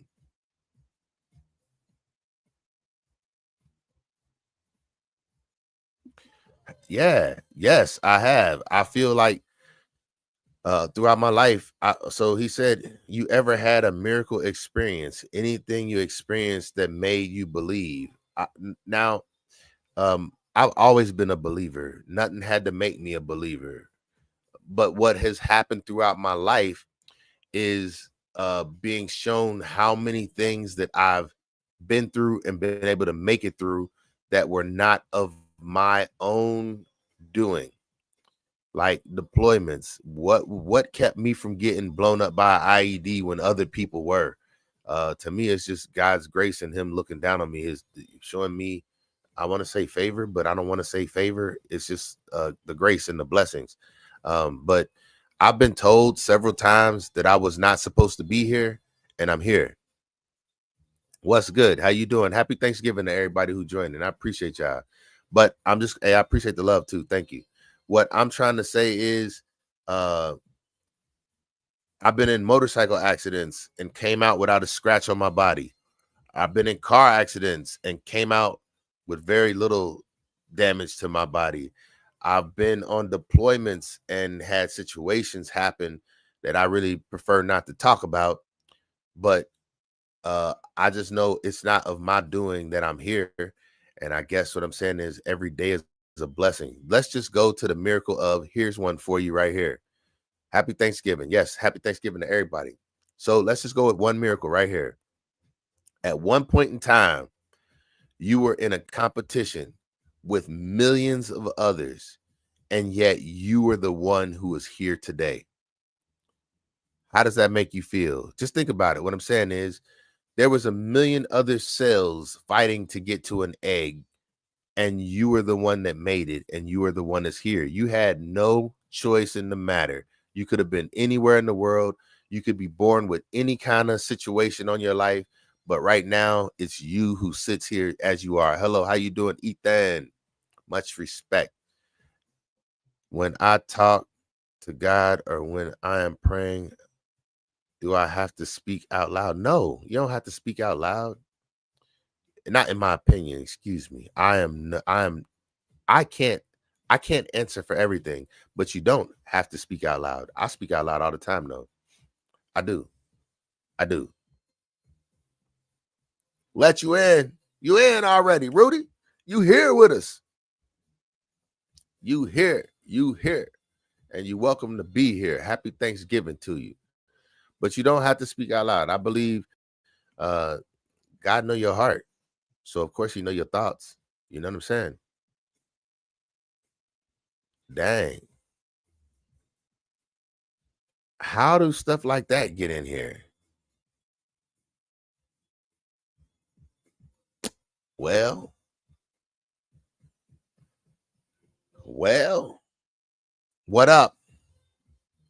Laser beam, man. I think I can pull anything. If I put my mind to it, I can do it. Let's just be truthful. Let's just be truthful. If I put my mind to it, I can do it. I can do all things, all things I don't know how to kick people. I don't even know who he is. I don't know what this gift giving is.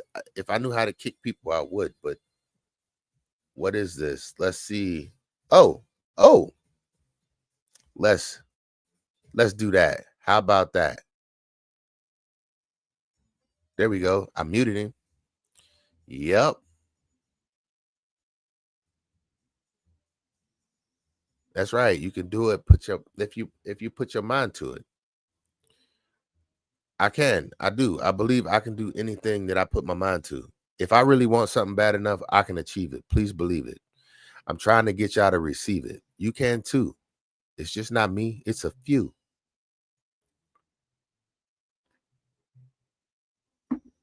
I love trying to accomplish new things every single day. I love coming up with new goals for myself every single day.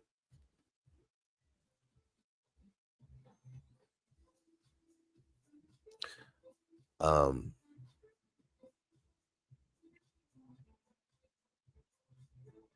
Thanks for the follow, Ethan. I appreciate it. You're welcome to be here anytime. Hey, thanks for the love. I appreciate it. The hearts, they running up. I'm at 1,700. I had some hearts on Facebook too, but I guess I can send them to myself now, can't I?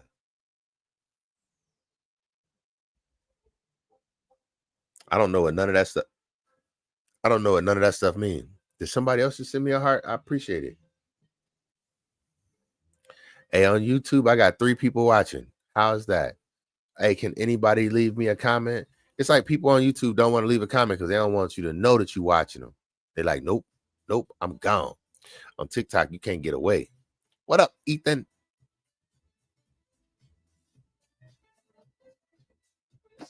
Hey, you know what you can do if you're watching me on YouTube, though? Hit the thumbs up button. Give me a like. Right now, I got 4. I need more. What's on the menu for tomorrow? Hey, so what I'm saying is we're gonna have turkey. I think my wife went to honey baked ham and she's gonna get one of those. But we got some snacks. I seen some cookies, turkey, green bean casserole. I saw some potato salad already in the refrigerator. What else is it? I know it's gonna be some cranberry sauce. I know it's gonna be some stuffing. I saw some cornbread. I'm trying to think because we pretty much had the same thing every year for Thanksgiving. If it's fixed here in this house, we don't do a turkey. We do a turkey roast. And I like turkey roast the most. You know why? Because it go good with toast. No, excuse me. But really, because I like turkey roast because you don't waste. Hey, thank you. Thank you. What y'all having? So one reason why I like the turkey roast is because one, it don't have no bones in it. And you get light meat and dark meat in the same roast. It is great. And it don't go to waste. No turkey roast goes to waste. Between what the turkey roast and the turkey, a turkey roast is basically like they take all the good meat of a turkey and they put it in one little net, and then they make the net tight so that everything stays together when you cook it. You cook it with the netting over it, and then it just cuts like a roast, no bone in it. Hey, you going to 3 different houses tomorrow? You about to be eating good. I wish I was going to 3 different houses, but I'm only going to one, this one. But I'm working on getting another house to go to. Hey, I love turkey roast. It's my favorite thing to eat for Thanksgiving. Well, I mean, better than turkey. And I just don't eat ham no more. I ain't gonna say I don't eat ham. I might try a piece of ham tomorrow, but for some reason, pork I just lost a taste for pork. It's not like I'm one of the people who's like, oh, I'll eat pork. No, I just kind of lost a taste for it. It leaves a bad taste in my mouth after I eat it. So we might have ham. I might eat some. I don't know. I don't know. It's all about how I feel tomorrow. But I'm sure we're gonna have a ham. Everybody else in my house eat it. I just don't. But so I'm thinking, oh, we got this. My wife make this juice. I don't know what you call it, but it's like pineapple juice, and uh it's like Kool-Aid, pineapple juice. It got pineapples in it. It's got Sprite in it. That junk be the bomb, but it'd be like a sugar heart attack with every cup. Hey, that junk be so good. We only have it on Thanksgiving, but it's like a a syrup almost is what it seems like. But that junk is good. Yeah, it's like a jungle juice. That's what it's like. No alcohol in it, but it is like a jungle juice, and it is great. And we never have enough. That junk goes so quick. But then afterwards, you can get the pineapples out, and the pineapples be done change colors because they've been soaking in that jug all day. It's good. It's real good. It's thick. Well, it's not thick like that, but it's good. One of my favorite things, and I like cranberry sauce. I love cranberry sauce.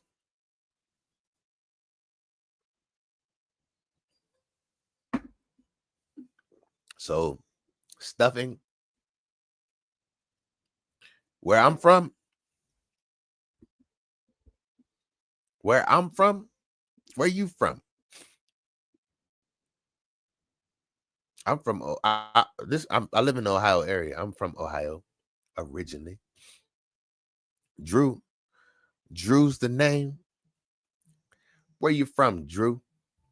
I'm talking to you. Alabama too? Oh shoot.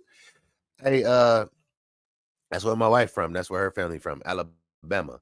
Mobile. I done been down that way. Even traveled through Montgomery if I had to say.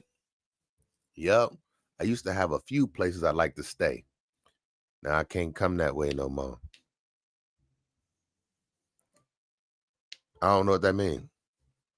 Oh, you own a farm? Hey, that's cool. That's cool. What part of Alabama you in?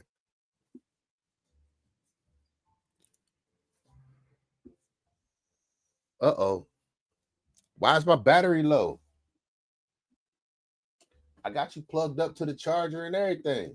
How you gonna have a battery low on the Mac when you got a charger plugged up to it? I got a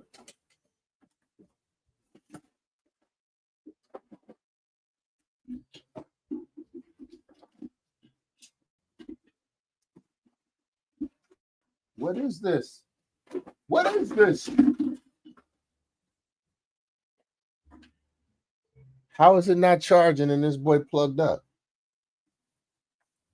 It don't matter. We'll figure it out.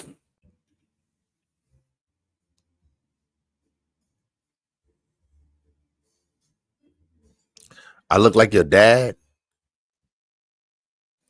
If I need a job, yeah, I done been to Alabama quite a bit. I was supposed to be down that way for Thanksgiving, but nope. So why you look like my dad? No cap. Hey, you know what I'm saying? I get around, round and round we go. Hey, thanks for the follow. I appreciate you. Said you like 5'6". Oh man, here we go with these people again. Let me go ahead and get you up out of here. There we go. Oh man, Ohio pretty cool. I like Ohio. Um, I would like, I would like. That's why I just muted him, so he should be gone. Uh, Ohio is home for me, but it ain't where I consider to be home. I would like to go somewhere else, but I just don't know nowhere else that I would rather live. I've been a few places that I liked. I lived in South Carolina for about almost 3 years, and I really enjoyed it down there. But I just ain't got no family down there. 29, I'm 45, so it still could work out. Let me see. I'd have been 16. I'd have been 16. So yeah, it's a possibility, bruh. No, I'm just playing with you. I was getting. I mean, I was a good kid at 16. I got to be careful. I got a 15-year-old right now. I don't want to be talking loud. He in another room. He can hear me. That mean he near me. I've been to Wisconsin before. Uh, I went to Milwaukee. I got family out that way, matter of fact. What do I like about Ohio? Oh, I really like the fact that I could spend all day in the woods and ain't got to worry about nothing scary coming to get me. The most terrifying thing we have in the woods is coyotes, and you never see them during the day. You never see them, and coyotes are not terrifying. Um, no, I don't hunt. I don't hunt. But like we don't have no dangerous snakes here. We don't have bears here. We ain't got no wild cats here. I think we might have bobcats, but I've never seen one.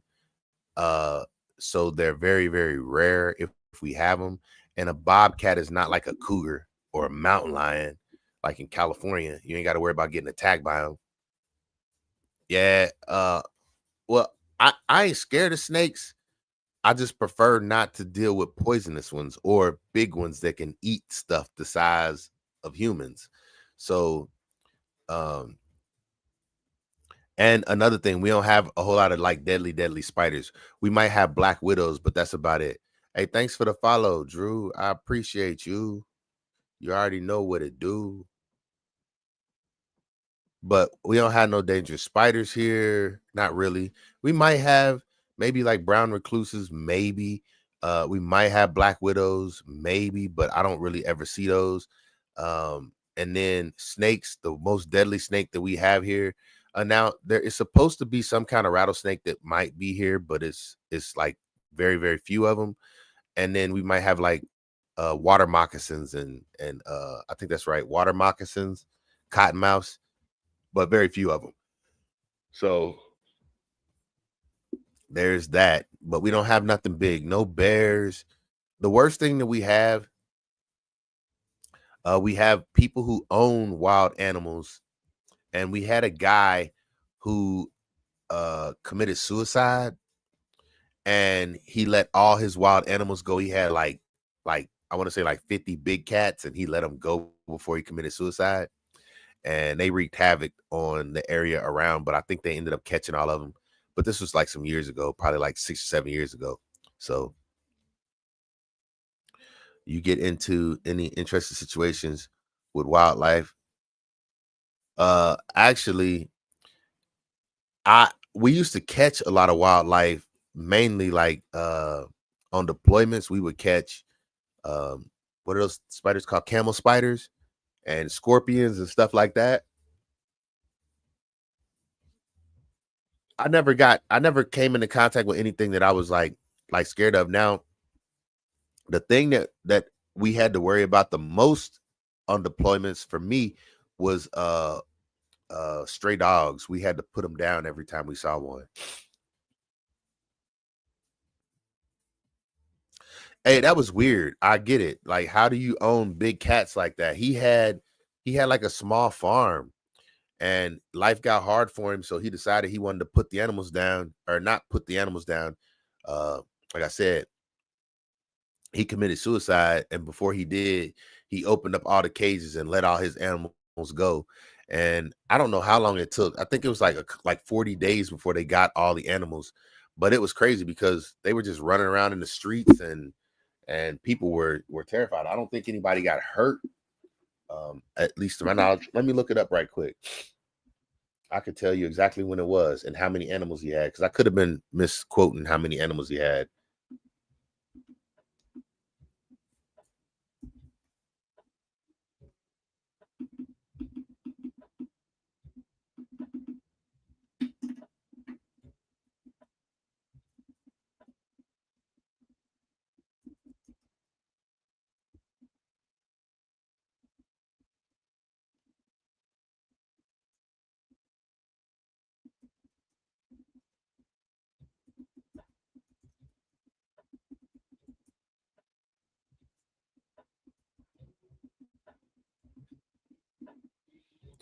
All right, so it was in Zanesville in 2011, so that was a little longer than I thought. It says Zanesville, Ohio, animals escape occurred October 18th of 2011. And Owner kills self and sets wild animals free in Ohio. That's what you could look up right there. It says he had 50 wild animals.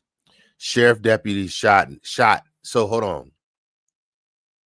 It says sheriff deputies shot nearly 50 wild animals. And the other one said 48 animals were subsequently killed by law enforcement. So 48 animals he had in Zanesville, Ohio.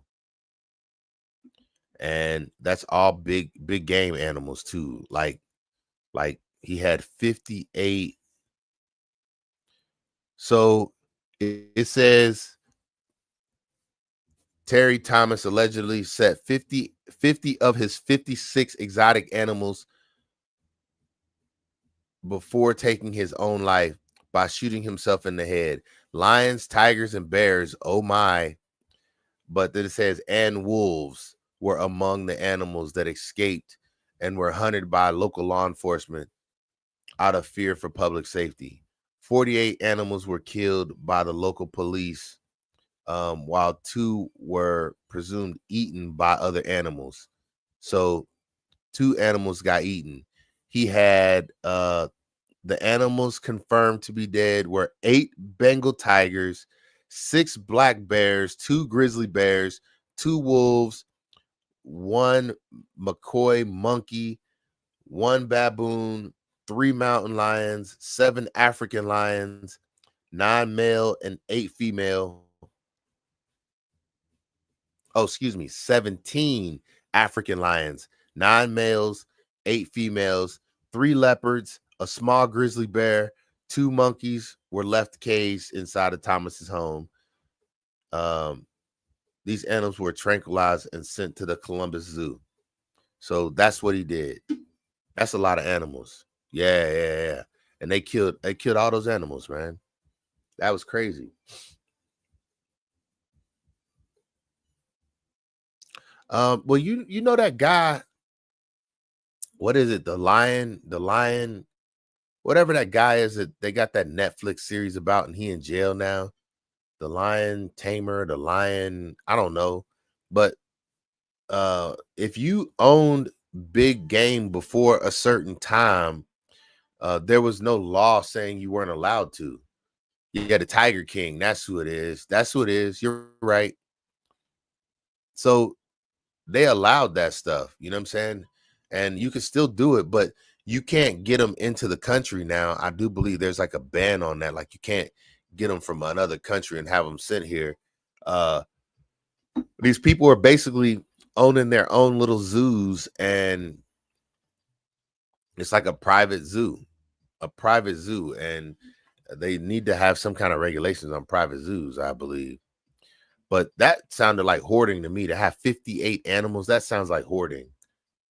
If you had 58 cats in the city, they would come to your house and take those cats away from you. If you had 50 cats in your house, they would come and take them. Yep. They would say that you're mistreating them. But you could have all these animals in a zoo in your backyard.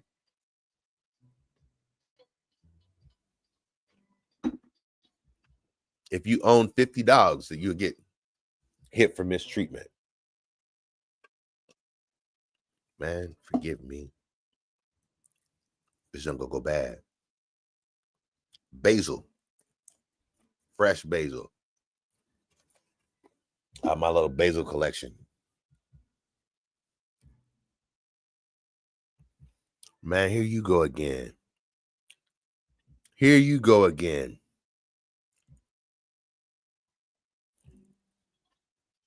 It's gonna be a long time for you, buddy.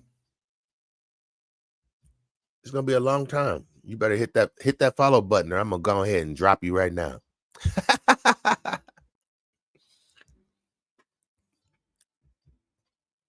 You got 1,600 people you following. Ivan Ortez, you hit that follow button now, or I won't let you see another comment on my page. What up, Kenny? How you doing today? I appreciate you joining.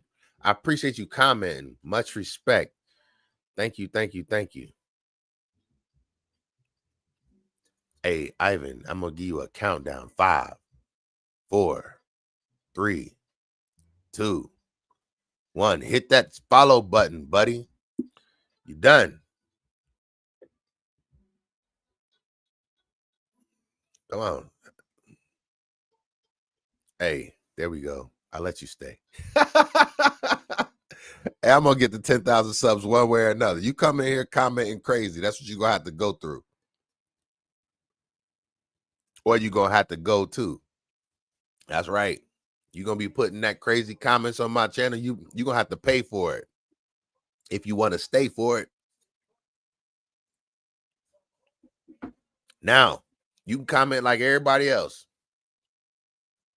Say how y'all doing. I actually have a paintball gun and I do have an airsoft gun, but I'm big into BB guns. I like BB guns. I got real guns too, but I like BB guns because I can shoot them in my backyard. But if I had to say right now, I would prefer airsoft over paintball. And the reason why, because airsoft, I feel like you could shoot it with more accuracy and a lower cost and expense than paintball. With paintballs being round, you either have to have high velocity and always have air. With airsoft, you can get fully automatic guns and shoot off of just the less pain too. Yeah, the airsoft you can fire off of battery operated. I would really like airsoft. I saw some cool airsoft guns. I think they pretty dope because you can get them in any kind of gun you want. Where I have a paintball gun, it's a Tippmann. It's not a Pro Light, it's a Tippmann. I can't remember, but it's a custom. I think it's a 98 custom or something like that. I used to paintball when I was in Japan. The first time I went paintballing, I think I was like 16, 17 years old. And that's back when you had to have pump action. And we rented some guns and we went and played. I was working at a grocery store and we all went out, like everybody who worked at the grocery store, we went out paintballing. And man, paintballing back then, it felt so expensive. Now, you got to understand, I was only making like $4.25 an hour. And I only got that 25 cents if I worked after 4 o'clock. So it was only for working evening shift. So we wasted a lot of money to go paintballing. You buy paint and it's like, I don't know what paint costs these days, but back then to get 1,000 rounds was ridiculous. It was like real money. Like maybe not real money to me now, but it was real money to me back then. And I'm gonna be honest, real money to me back then is still real money to me now. But I like airsoft. If I had to choose, I would choose airsoft over I got a cold BB gun in here with me right now. It ain't an airsoft, it's a real BB gun. But that boy, it's a Sig Sauer. I don't know if I get in trouble for showing stuff like that on TikTok. It's a BB gun, but somebody might flag me and send me on my way. But here, I can show this. This show you how much I'm into it. I didn't even have to get up and walk away to show you right there. You see what I'm saying? That show you, I'm into the BBs. Pellets right there. Boom. Right there. That's a pellet gun. It's a pellet gun, not a real gun. It's a pellet gun. Pellets. I got it all. I got the targets right there. We own it. We own it. I ain't playing around with you.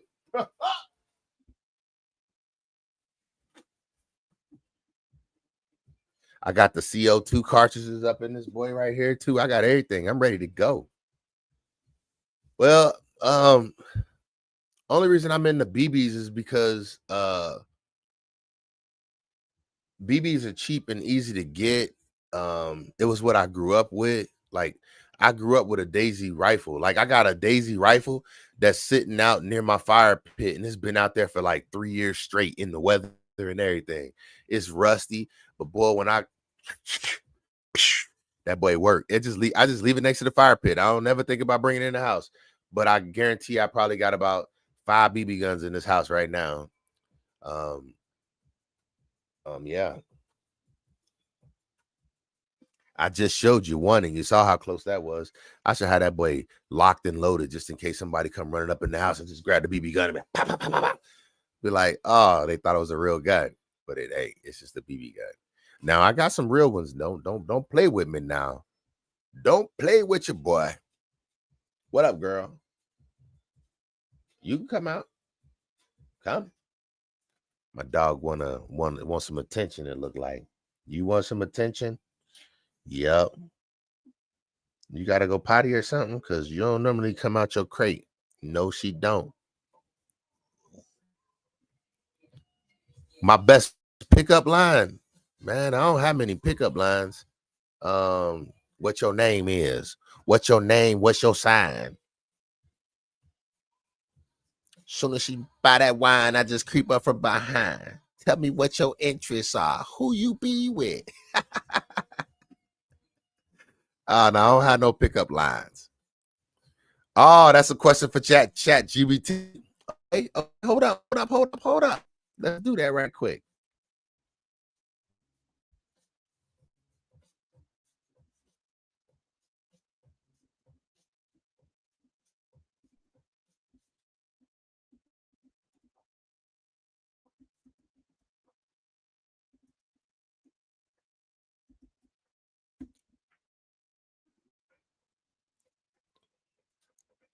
It says sweet and romantic.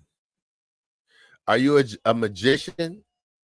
Because every time I look at you, everyone else disappears. There you go, right there. There you go. Are you a magician?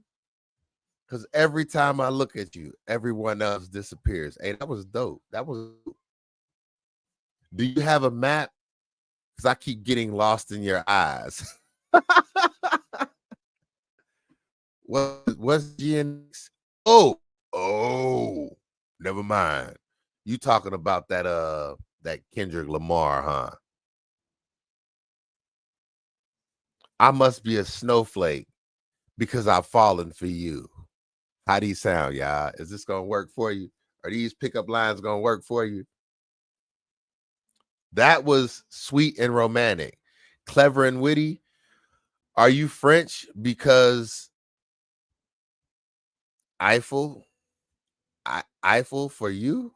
Eiffel for you? that's Eiffel for you? Yeah, the best one. The first one was the best one for Are You a Magician? Because every time I look at you, everyone else disappears. Hey, that one was pretty dope. Clever and witty. Do you believe in love at first sight? Or should I walk by again? That was kind of corny. But I can see why it would work. I can see why that would work. Are you a loan from a bank? Because you've got my interest. What you doing, girl? You good. You good. Relax. Boy, she don't normally do this. You don't normally come out your crate and just kick it with me like that. You be kicking it hard in your crate. That must mean she need to go to that potty. It's 2:00 in the morning. Nerdy and playful. Are you made of copper and beryllium? Because you you cute. CUTE. That one would have messed me up because I don't even know what's that junk called?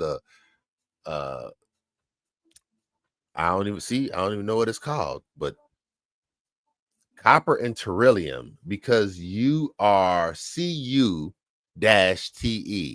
Cute. Okay. Do you have a name or can I call you mine? That's corny. That's real corny. Do you have a name or can I call you mine?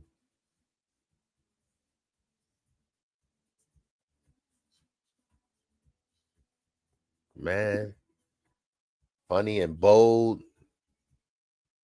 Do you have a Band-Aid? I just scraped my knee falling for you. Hey, ChatGPT do show up for you at the right time. It show up for you at the right time. It definitely do. Because you can get anything from ChatGPT. Where they find these from? Are you a time traveler? Because I see you in my future.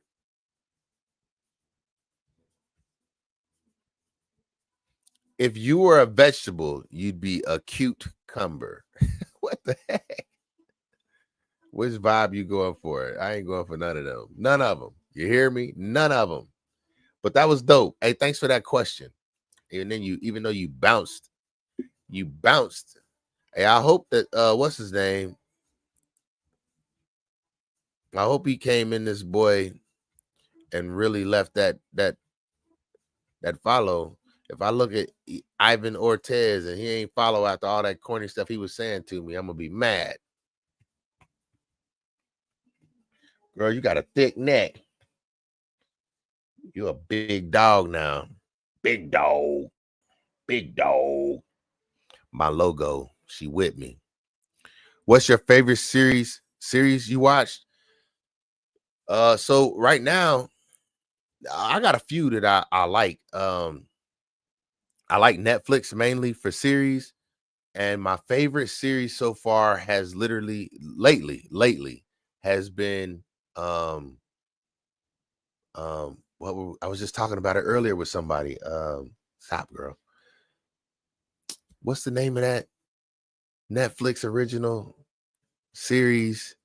It just came out and it's about to come out with a new one here soon. Stop.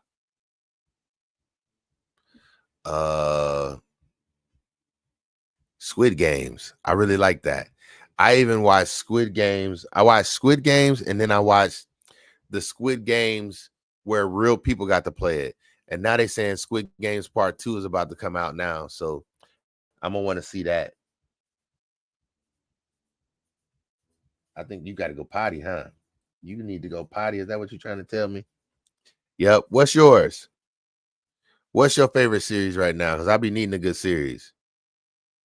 Yeah, I can't wait for part 2. I can't either. I tried to watch The Mole on there. I couldn't get into that really. I mean, I watched it all the way through, but I wasn't really into that. Trying to think of other series that I really like. I can't think of none.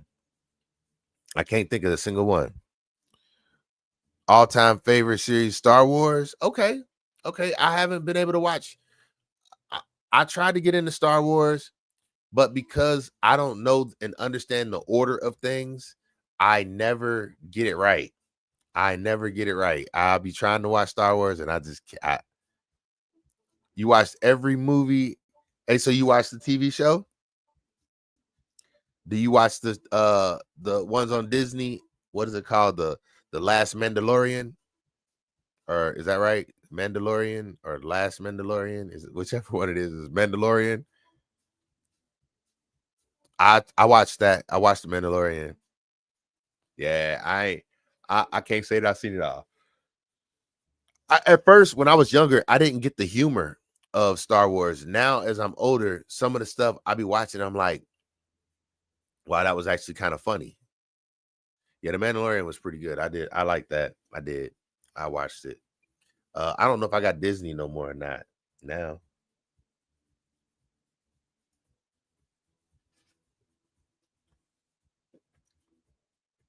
Yeah, that was good though. It was. I didn't watch a couple Star Wars and they made me laugh a little bit. Hey, happy holidays to you too. Hey, happy Thanksgiving. Appreciate you. Appreciate you. Thank you for showing up and kicking it with me. We're gonna be getting ready. I ain't got to go to work tomorrow, so I can stay up late. But for some reason, I didn't work so hard today. Now I'm tired and yawning all over the place. But yeah, happy holidays to you too, and to your family. I definitely appreciate it. What you got going on? What you planning on eating tomorrow?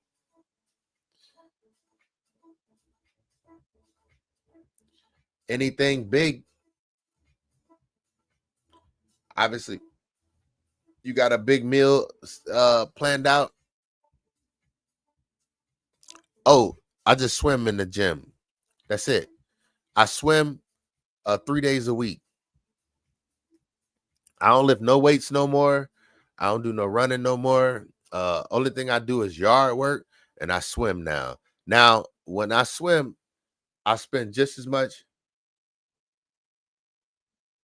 Okay, a vegetarian, so no turkey, no ham. You gonna have what? Greens and green beans, and or do you eat like vegetarian meats, like tofu? And excuse me, because I don't know. I'm not a vegetarian, so I ain't trying to be insulting. But I'm saying, like, do you eat like you know how they have the Impossible burgers and stuff? Do you eat like meat substitutes? That's what I was trying to say. Yeah, when I go to the gym, I only swim, and then after I get done swimming, I do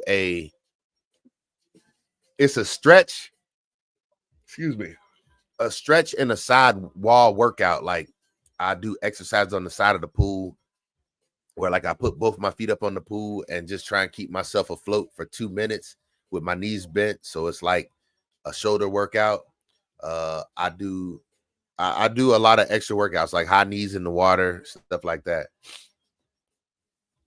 Okay, fruits and vegetables. All right. Do you feel like have you always been a vegetarian, or did you switch over to vegetarian at some point later in your life? Because I feel like I'm headed towards being a vegetarian, but it's kind of something that's just happening to me, not something I'm trying to do. It feels like life is telling me you don't want certain things no more, and I'm just stopping with it. After a while, you got to go potty. Is that what you're trying to tell me? Okay, we'll go. We'll go. What happened to my music? On the website makeusef.com. Okay, Google, stop. Hey, you hit the gym. What you do at the gym? I feel like it's important to at least get 3. I think it's important to get activity in your life every single day. But I hit the gym 3 days a week solid, Monday, Wednesday, and Friday. And I've been doing that every day or every week since I probably missed a few weeks here and there. But my routine of working out Monday, Wednesday, and Friday has been since I was about 14 years old. One day upper body, one day lower body. All right. Yep. How long you been doing that for? 22 years of being a vegetarian. So you pretty solid into it then. I feel like meat is cutting itself out in my life on accident. I'm not intentionally trying to do it, but it's just something that seems like my body is just saying it don't want it. Okay. Okay. Well, I would say, uh, do you do any cardio? What time is it right now? Right now it's 2:03 a.m. where I'm at. What time is it where y'all at? Anybody, what time is it where you at right now?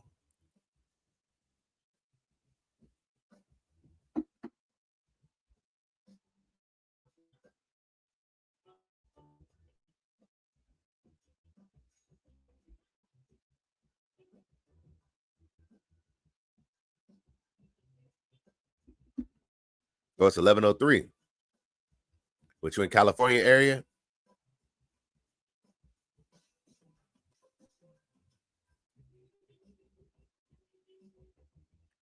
The high intensity training. I do that. Where's that at? Where's Warden? I treat the swimming pool like that. All right, Tampa, Florida in the house. I got family down that way in Clearwater area. Is that close to you? My sister live in Clearwater. I got a high school girlfriend that lived down in Tampa too. I've been to Tampa one time now for a barber convention. If I had to mention. Oh, girl, you don't never do this. What you all up on me for?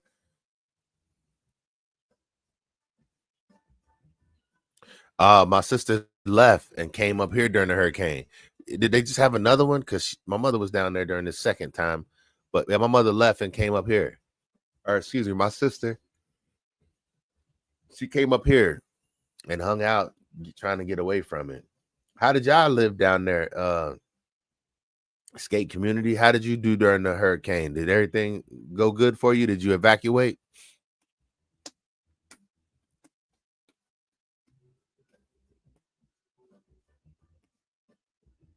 Girl, what's wrong with you? This ain't normally you right here. She'll never be sitting right next to me like this. And right now she all up on me. Hey, where you at, Colden? What part of the world you in?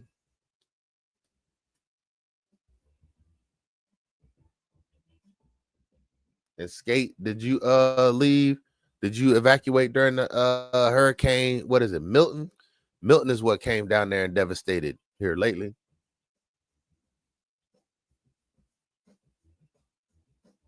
Oh, okay. You from Memphis, but you down there for a skate event. All right, that's cool. That's a good.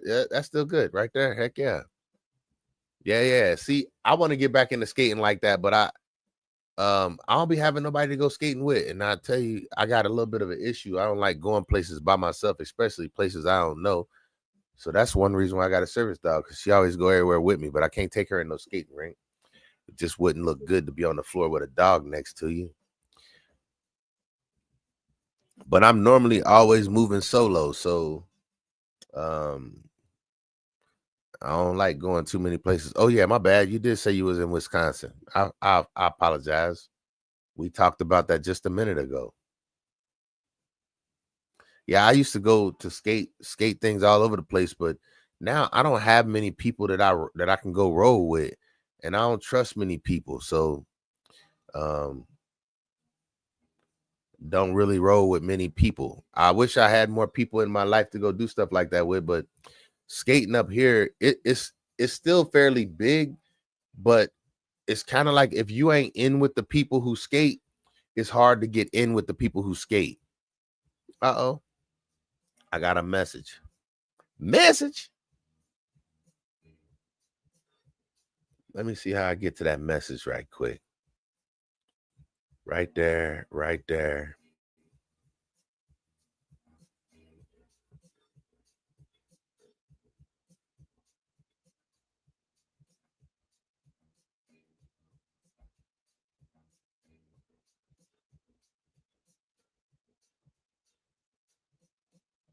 I don't even know how to get to my messages now. Hey, that's what I'm saying. I might come down to Memphis. You said Memphis, right? Man, I ain't gonna lie.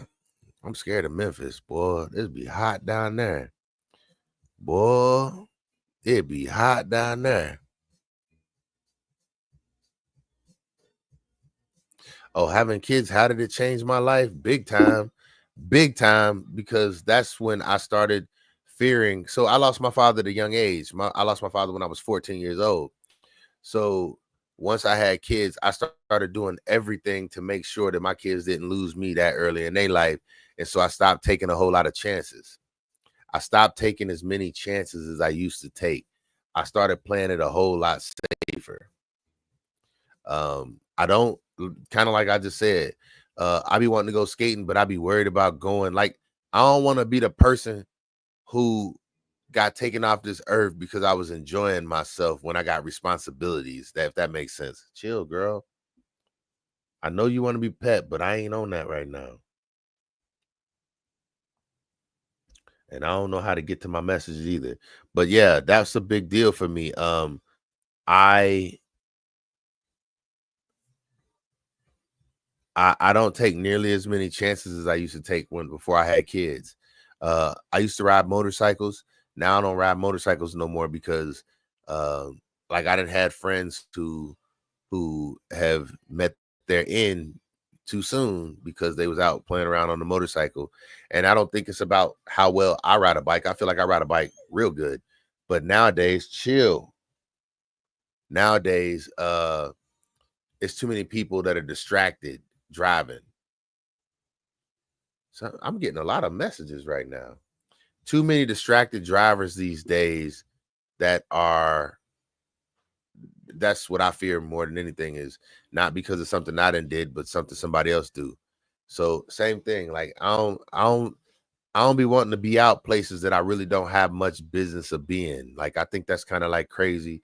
If you don't have no business somewhere, minimize your interaction with it, because uh when people see you doing good, sometimes people ain't got nothing better to do with themselves. And I don't know. I didn't had friends. I had a friend who got shot up over now this is gonna tell how long ago this was, but over a payphone. You know what I'm saying? A 16-year-old young man wanted to use the payphone, and my friend was on it talking to his family, and they got into an argument, and the young man just came back and shot up the payphone because he wanted to use it. So I was a kid when that happened, and he was a much older person, but he was a friend to me. And that's what I'm saying. Foolishness just happened. And so I try to limit my amount of foolish interaction. Um, I don't know. Sometimes I feel like I'm living my life scared, but I feel like I'm doing the best to protect myself and to protect those around me, because I feel like they depend on me. And so I don't want to go out and do nothing like foolish when I know so many people counting on me. Yeah, that was crazy. It was real crazy. But stuff like that stick with you, you know what I'm saying? And it's foolish because you could just get into an argument over anything. I definitely feel like I move calculated. Definitely. I I don't take chances. I take calculated risk. That's what I say. I don't gamble. I do calculated risk. I always like the thought process that goes into things. How much uh benefit to, like like how much reward is coming from the chance that I'm taking. If I'm taking a chance on doing something that is going to eventually fail me, like, I guess what I'm saying is, after dark, let's just say midnight, if I'm out running in the streets after midnight, the chances are I'm gonna run into something. Just like I said, if you running in the woods, you liable to run into something that live in the woods. You flip over a rock, you bound to find a snake. You in the right place, you bound to run into a bear. You're in the right place, you bound to run into a mountain lion. That's why I like living where I'm living, because I ain't got none of those things in my life. That's what I'm saying. I like that. So I try to move in areas where I understand. And I try and move in areas where I could be the man. I don't understand the rules of the streets, so I stay out of them, because I don't think the streets got rules that's meant to be understood. You live by them, you die by them. That's what it is. So I stay out the streets, and I'm just not that person. I already have trust issues, so I'm always like looking over my shoulder everywhere I go, even when I ain't in the streets, even when I ain't in the dark. I'm saying I'm just that person who, that's how I'm always looking over my shoulder. That's why I got a service dog. She look over my shoulder for me so I can relax a little bit. I tell her to pay attention, and then that way I can walk around and do it. I can at least feel like I could be me, because she tell me what's going on. Don't you, girl? Don't you, girl? Don't you? Ah, don't you bite me? Don't you bite me? Nope. Yep. So that's how I move. And I try to keep myself grounded and in places that I understand. If I don't understand it, I don't mess with it at all until I learn to understand it. And then I'll take a chance. But I don't care what it is. I do much research before I do anything. I tell you what, I got a little skating rink that I go to here every once in a while on Mondays. And that boy don't open till after dark. I went and scoped the place out before, like, basically I drove up on it so I could get a good understanding of the layout of the skating rink before I just showed up there. And I'm saying, I want to know like everything about it that I can before. Basically, I went when they were closed, but they were in the building, and I asked, could I walk in the building and look around, and they let me. And I felt like I was casing the joint. That's probably what they thought too. But what I'm saying is, I'm looking for exits. I'm looking for I'm looking for everything when you can see good and it ain't a whole bunch of people in there. Luckily for me, when I got there at dark, it still wasn't a bunch of people in there, and it's just a session that it ain't never a bunch of people there. So that's just how I move, unless I have people with me that I trust. And normally, I'm moving by myself. I don't have a bunch of people around me that I trust. I always go places pretty much by myself. I prefer that because then I can move fast too. I don't like looking for people. When it's time to get up and get out, I'm ready to go. From Ohio. Where you from? It said, where you from? That's what the question was. That's where I'm from. Ohio. Where you from? Yeah, you definitely do. I don't think many other people are going to look out for you. Tennessee. Oh, I got another Tennessean in the house. I got one from Memphis on YouTube, and now I got one from, she just said Tennessee. What's your favorite food? My favorite food, somebody just asked me the other day what my favorite food was. Oh, okay, Jackson, Tennessee. So we got Memphis, Tennessee, and Jackson, Tennessee. Memphis is on YouTube. Jackson is on TikTok. My favorite food, if I had to choose a food that I say is my favorite, I would say if I go to a restaurant, I love trying, like if I go to a different restaurant, I love trying what they consider to be their signature burger. That's what I like a cheeseburger. Not no simple cheeseburger. I'm talking about like a gourmet burger. That would be my favorite thing if I had to say I could eat a cheeseburger from anywhere. I like those cheeseburger joints that you get the brown paper bag. You don't have to have nothing special, and then the grease be like all over the bag. Those be my favorite. Yeah, it's got to be their special burger, like they house burger, what they sell the most of. Now, I'll try fancy burgers, but I just prefer it to be a regular burger, but how they prepare it. And now I just don't ask for bacon on it no more, but it used to be bacon would be cool. But yeah, I like a good burger. Matter of fact, every Friday night, I have smash burger. I don't know if y'all know about that. It's something here. I don't know if it's everywhere. But I have they regular smash burger. It's just a hamburger place called Smash Burger, and that's every Friday night. Yeah, smash burger. And I normally eat a smoothie with it or drink a smoothie with it, however you want to word that. But now I make the smoothies myself. Yep. That way they good for my health. And they keep it kind of cheap. That means it's good for my wealth. Oh yeah. I drink them all by myself.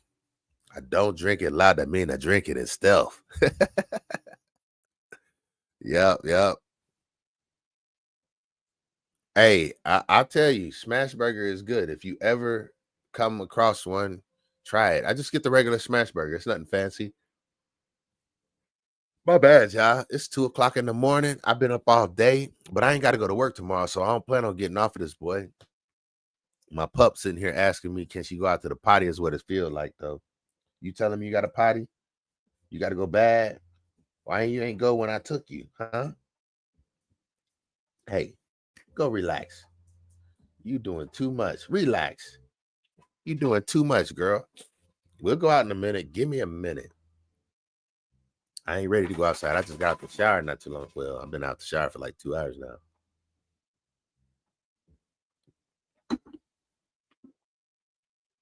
Hey, I love Smash Burger though. That's why I eat it every Friday. That's like I don't consider myself to have a cheat day. I believe I can eat anything I want to whenever I want to. It's about the work ethic you put into it before it. I'm telling you, I feel like I do so much activity and so much movement. I can eat anything I want. And I ain't trying to be like, I don't eat a lot. I eat pretty healthy. Matter of fact, this is my salad right here. I just cut this off my basil. I'm about to be going to rinse this off, which I really don't even need to rinse it off. That's my basil cuttings for tonight. I prune my basil plants every night. I just cut off anything that's dead. and then I take it straight to the head. But I do. I try and eat healthy for the most part. And then on Fridays, I mean, I ain't gonna lie. Today, I just had Wingstop. That's what I just had right before I got on this live. Wingstop. So that wasn't healthy.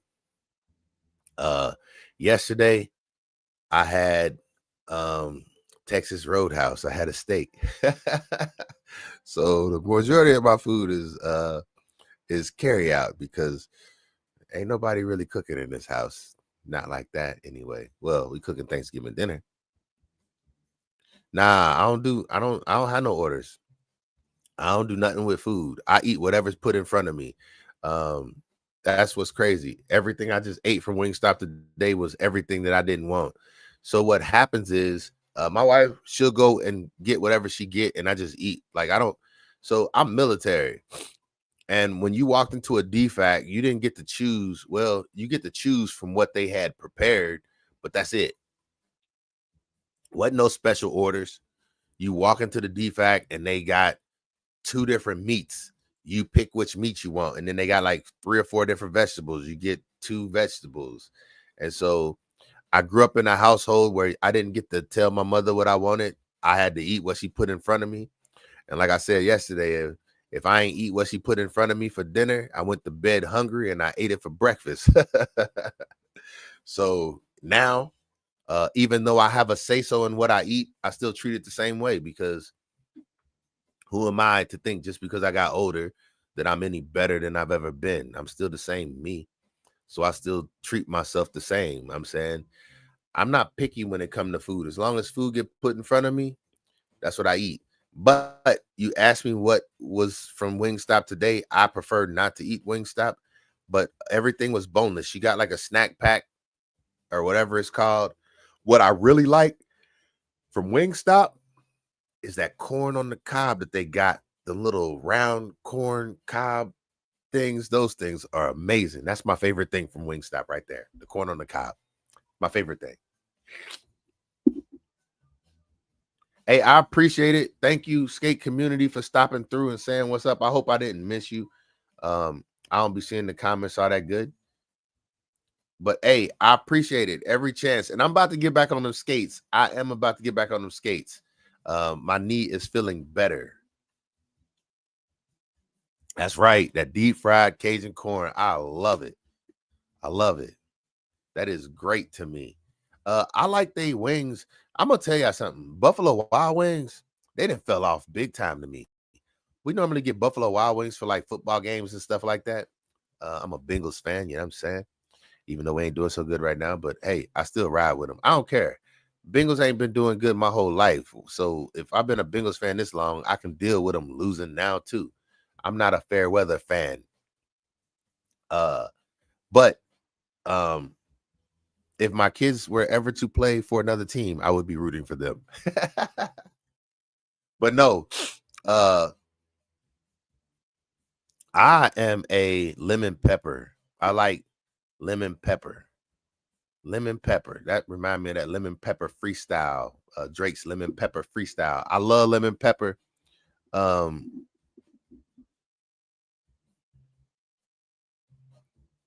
Zaxby's. I love Zaxby's. We ain't got one up here, but I love Zaxby's. Okay. I haven't tried Zaxby's wings. I haven't tried Zaxby's wings, but I love Zaxby's. Zaxby's is that joint. That used to be, that's that South Carolina. That's where I had Zaxby's for the first time ever in my life, was South Carolina. I really enjoyed South Carolina. I did. That was a great place. It was. It wouldn't be the same now if I went back. That's a fact. It was like 70% black. Hey, not up here. Not where I'm at. Zaxby's wings are expensive, but worth. Oh, you think so? They worth it? I have not had wings from Zaxby's ever. I don't think. I used to get like, I don't remember what I used to get. Maybe they tenders. I used to just like that Zaxby's sauce. Like the sauce, the dipping sauce that you get with they stuff. They stuff was the bomb. We have Raising Cane's up here, and I'm gonna be honest, I'm not a Raising Cane's fan.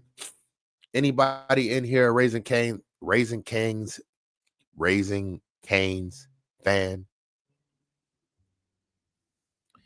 I don't like Raising Cane's. They tenders are like it's like they fry them and then wet them down to make them soggy. That's what it tastes like to me. Like, why you make it fry? Like it's breaded on the outside, but they soggy. They soggy. Yeah, that's what I'm saying. They soft. That's what I mean. It's like you got a breaded outside, but it's a soft breading. Who wants it soft? That's horrible to me. That's not how it should be. I'm saying they stuff should be free. I hope you agree. That's a A to the G to the REE. Yep, I just said I'm a G. That's all that matter to me. But yeah, I ain't Popeyes is good, but I have a problem with Popeyes too. The only thing good at Popeyes to me, is the wing and the thighs. That's it. The wing and the thighs. And those are the things they never give you. It's like every time you go to Popeyes, they think they're giving you their best when they're giving you their breast. And I'm telling you, keep that junk off my chest. I don't want it. I'm telling you, I don't like they daggone breast at all. I don't. It's a whole lot of dry meat. Now, the breading is good. Oh, wait. Oh, I ain't never had a chicken sandwich. I'm sorry. Nope. You talking about the spicy chicken sandwich, the one everybody went crazy for, the one that went viral? Nah, I ain't had that. I haven't had that. I'm just talking about they wings and they fried chicken. I'm sorry. They have good wings and they have good thighs.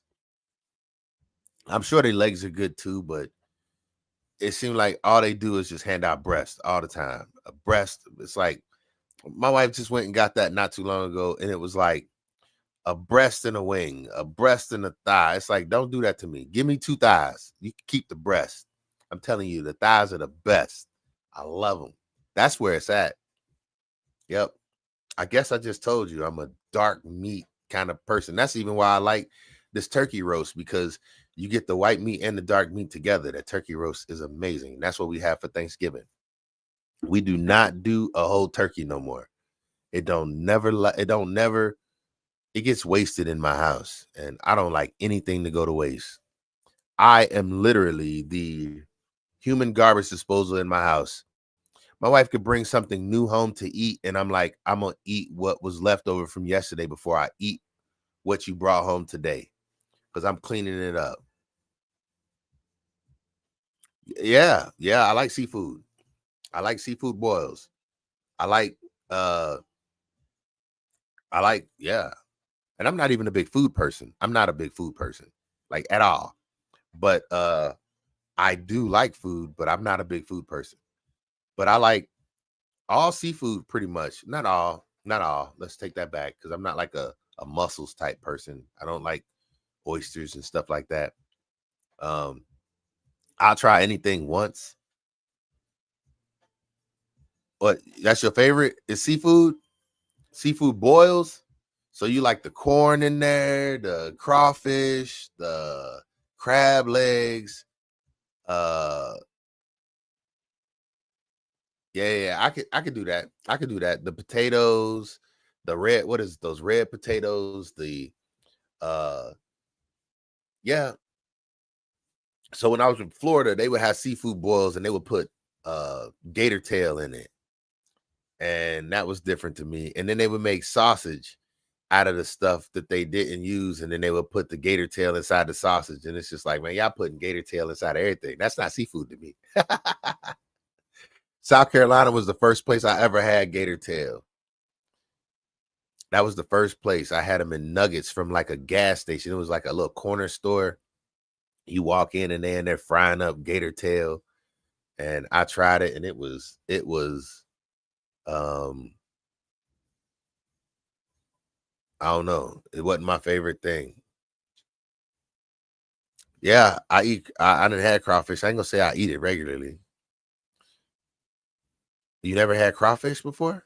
You never had crawfish like a seafood boil or something like that? Yeah, I done had crawfish. To me, it's just a small lobster. That's how I view it. Small lobster. Hey, let me tell y'all the funniest thing ever happened to me. So this was gonna be a little nasty, but so on deployments, when I was on deployment, so I'm Air Force, so we did deployments a little differently, I'm sure. But when you go on a deployment, they'll have like surf and turf Tuesdays. Like every week on Tuesday, it'd be surf and turf. And so that means you can get a steak and they might have crab legs or steak and shrimp or steak and lobster. And you was allowed to have both. And you could go back and get more. So I'm about to tell you a story about the time I had 4. I went and I got 2 lobster tails. And I was like, oh, I'm about to crush these. They wasn't huge, but they were a decent size like this. So I went and I got 2 lobster tails, went back to my table, and I crushed them. I mean, I smashed them. Boys were so good. It was great. I went back. I got 2 more. And I opened up the second one or the third one.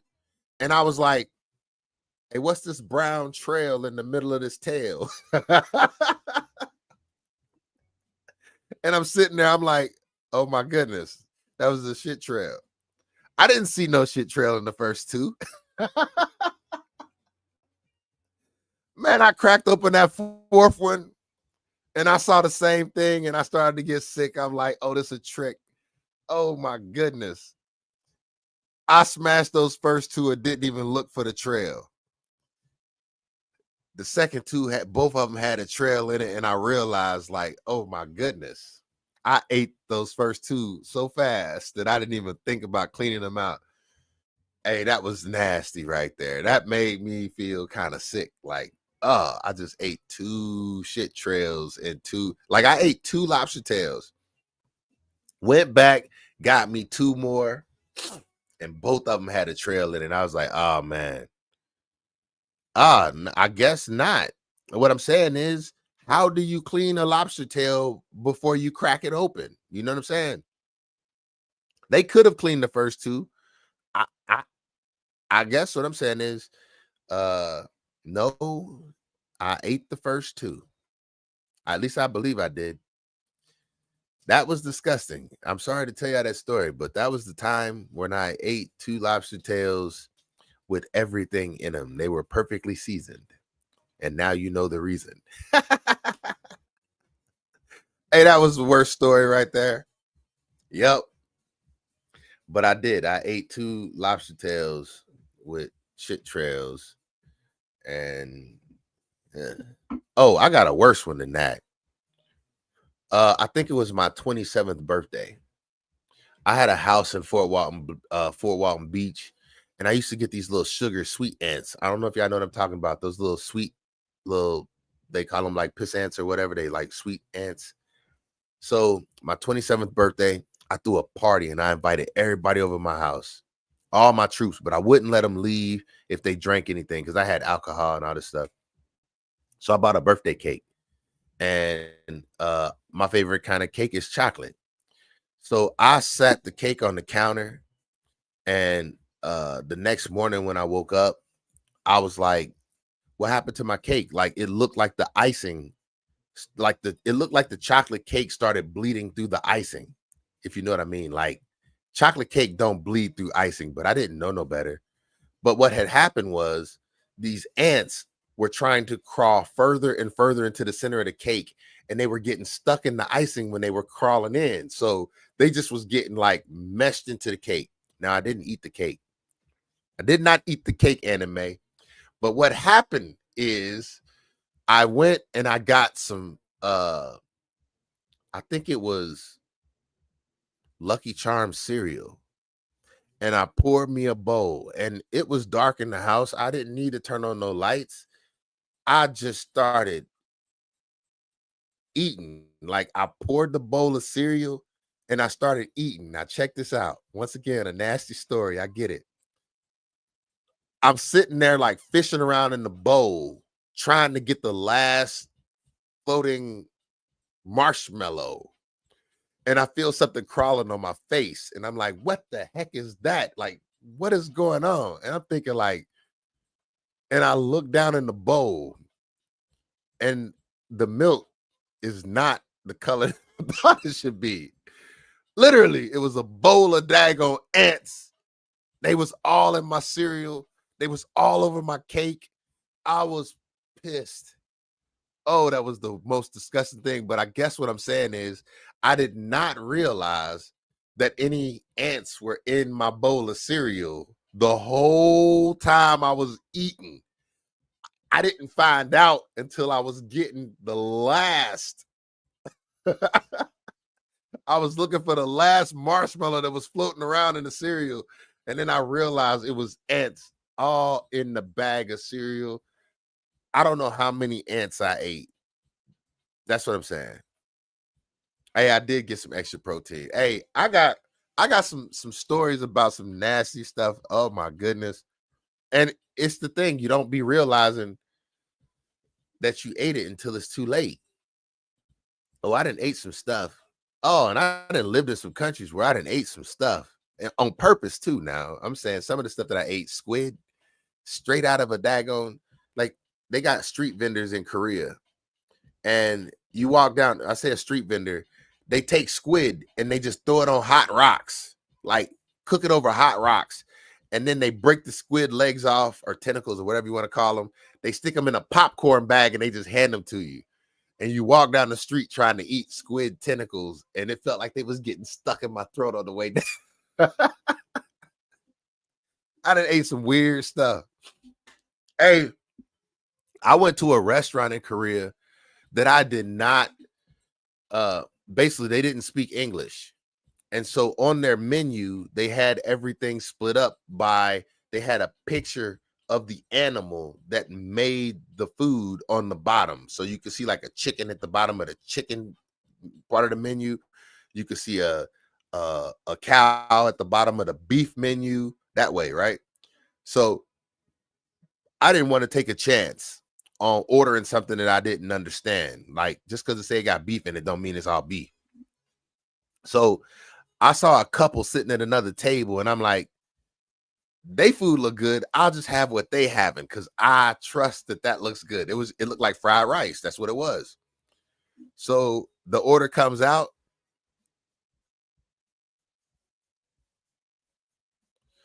Oh, well, it depends on where you was at. It said, when you were deployed overseas, how did the general population view American soldiers?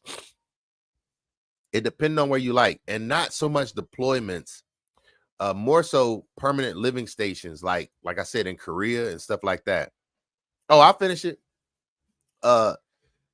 Basically the couple had like some fried rice, and I was like, look, I'll just have what they have because it looked good. So they brought it to my table, and it was good. I was crushing it. And I started looking. It had these purple things in it. It had red things in it. And then it had clearly things. It was like chicken and beef. It had all kinds of meat. It was a variety of meats. So I'm sitting there and I'm eating, and I'm just like, what is that purple? And the purple was octopus and the red was squid. You just see suction cups. And I'm like, oh, I was trying to avoid that. I just wanted some beef fried rice or some chicken fried rice. That's all I wanted. But I couldn't communicate with the people. So I was just like, give me what they got. And it came to the table, and it really was. It had octopus in it. It had squid in it. And I think it had beef or chicken. I can't remember, but it was a mashup. That was horrible. I mean, it wasn't horrible. I'm over exaggerating a little bit, but I was young at the time. So everything disgusted me back then. I was new to the world. When I first joined the military, like, I wasn't even a seafood eater when I joined the military. My mother wasn't letting me have no seafood. Yeah, they gave me a medley. That's what it was. I never even heard of that. That's a good point, though. You're right. But I kid you not. Before I joined the military, if we had a cookout, we didn't have real steak. We had like like somebody went and bought a roast and cut it up, and then that was the steak. You know what I'm saying? Like cut it up into slices and put it on the grill. It wasn't no you going to get no T-bone steaks and stuff like that. Matter of fact, my first girlfriend in the military is who taught me about seafood. And how she taught me is I was a chicken and pasta kind of person. Like I guess what I'm saying is to me back then, I was taking you to Old Charlie's and I'm having chicken and pasta. I'm having chicken and pasta, and she on some surf and turf. And I'm like, you do realize I'm the one paying for this meal, right? And then we was too young to order any alcohol beverages, so she would order virgin those first frozen daiquiris. It's like it still costs $7 a glass. You just ain't getting no alcohol in it, and I'm the one paying for it. So I did not have the taste for lobster, shrimp, crab, all that stuff. That wasn't in my budget. Definitely wasn't. And me being head over heels in love, I fell for that junk, but that didn't last long. It didn't last long at all.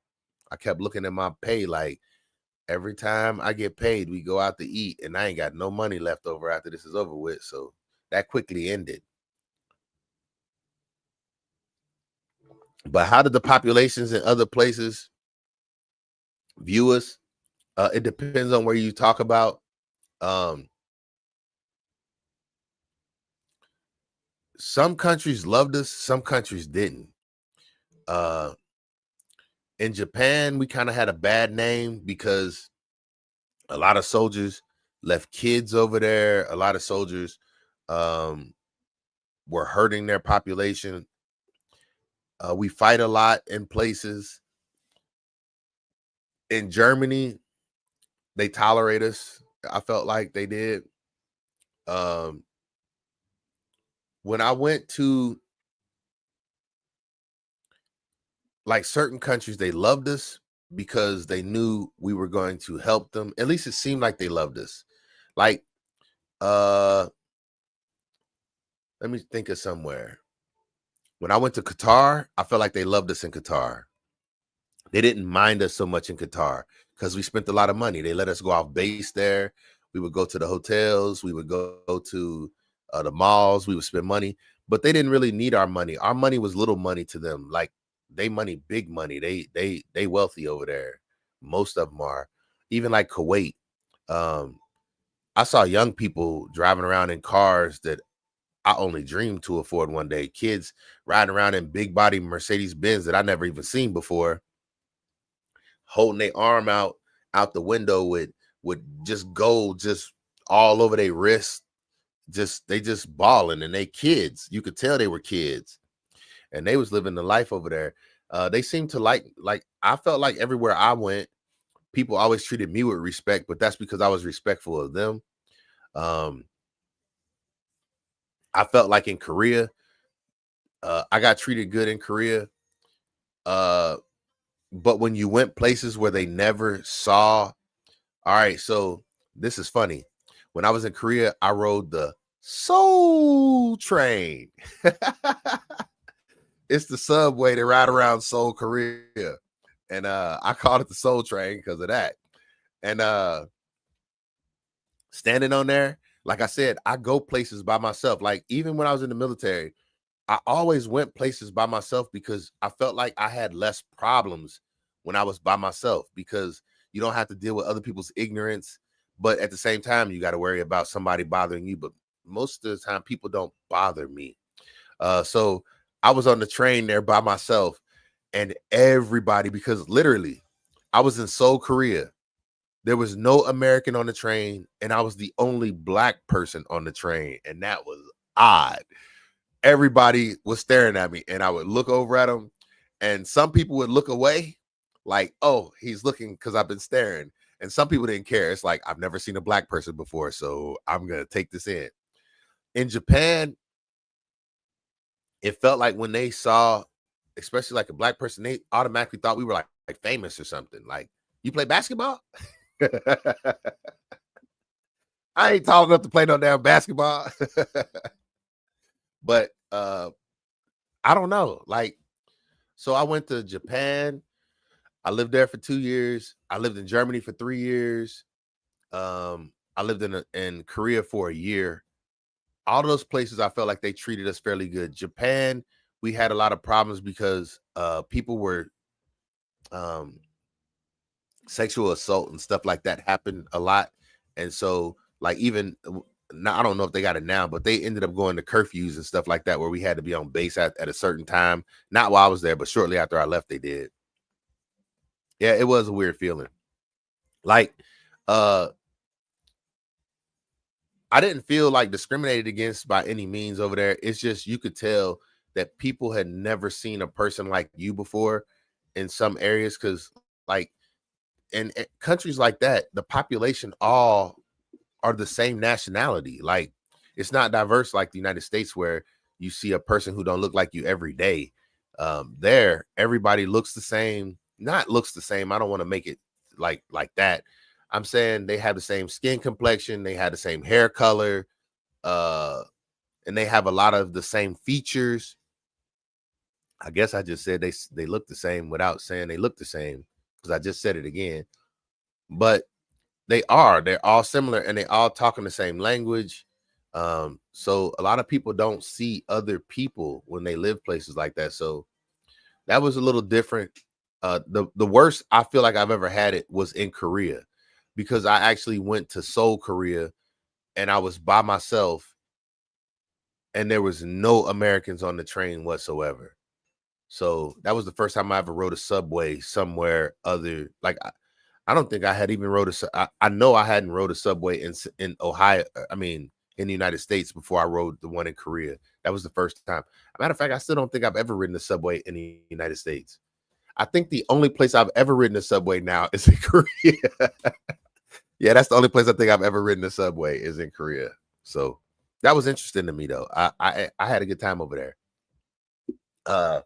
I had a run-in with the Korean mob while I was over there. That was interesting too.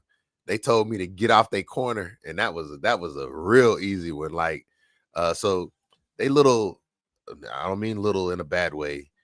Their gang over there, they all ride around in the same kind of cars. Like, it'll be like 5 black cars all looking exactly the same, riding down the street. You know that's them. Don't mess with them. So when I was in Korea, like, I always been a hustler. Always found me some way. Like, the money that I make at a job ain't never enough. So I always go out and get another hustle. So while I was in Korea, I sold CDs. You go outside the gate, you can sell CDs all day. I sell a couple $100 worth of CDs in a quick little minute outside. It wasn't nothing to make $200-300 on a Saturday, and probably more than that. But I would just go sit outside and sell CDs. I would sit in my room, burn them all week, and then on Saturday I would find a new base to go to and just set up and start selling CDs, like mixed CDs. Back in the day when DJ Snicker, DJ Envy, DJ Clue, all them DJs was putting out the best mixes, I would just get their CDs and I would sell them. So I would go to different bases, and I forgot what base I went to, but I went outside of a base. I might have went. No, I wasn't in Seoul. I wasn't in Seoul. I know I wasn't in Seoul. I can't remember what base I was outside of, but I went outside the base and I set up a table and I was selling CDs. And this guy walked over to me. He didn't speak English, but he was like doing like this and started packing my stuff up. And I'm like, "What you doing?" He was like, "You can't do this here." And I'm like, "What?" And he was like, "Wait 1 minute." And he walked away and came back with like 3-4 other dudes and was like, "You gotta go." He wasn't saying you gotta go, but I understood what they were saying was you gotta go. And I realized in that moment, like, oh, them dudes came out that black car. I don't know if the locals told on me or who told on me, but it wasn't no police who came and got me. It was them people, and they was like, "You gotta go." And I was like, I get the point, because it was like I said, I moved by myself. When they showed up with 4 of them, I'm like, I get the point. And y'all was nice enough to help me pack up my stuff and not throw my stuff all over the streets. Or I think they knew I was an American, so I don't think they would have harmed me. I don't know, but they didn't harm me. So Yeah, hey, that was a very interesting situation because I never been approached like that. Nowhere. Nowhere. Nobody has ever taken my stuff and started packing it up when I didn't get the point. But I'm sitting here like, you ain't about to ruin my money for the day. But I guess they were saying I was ruining their money for the day, or I didn't negotiate with them to be there. But when they told me I had to leave, please believe I packed up my stuff, rolled up my sleeves, and I walked away. I ain't had no time. No time. I was like, those black cars. I saw them when they pulled up, but only one dude came over to talk to me. And I was like, I ain't hearing that. I got the possibility of making too much money here. We doing good. And then he came back with like 3 other people. So it was 4 of them total. And I was like, and they all look alike. Like, not, I don't mean it like that, but kind of like dressed the same. I'm like, yeah, I get what this is. I'm gonna go ahead and just leave. I couldn't have dealt with the situation. I ain't gonna lie. And plus, man, a better life, trying to get away from home.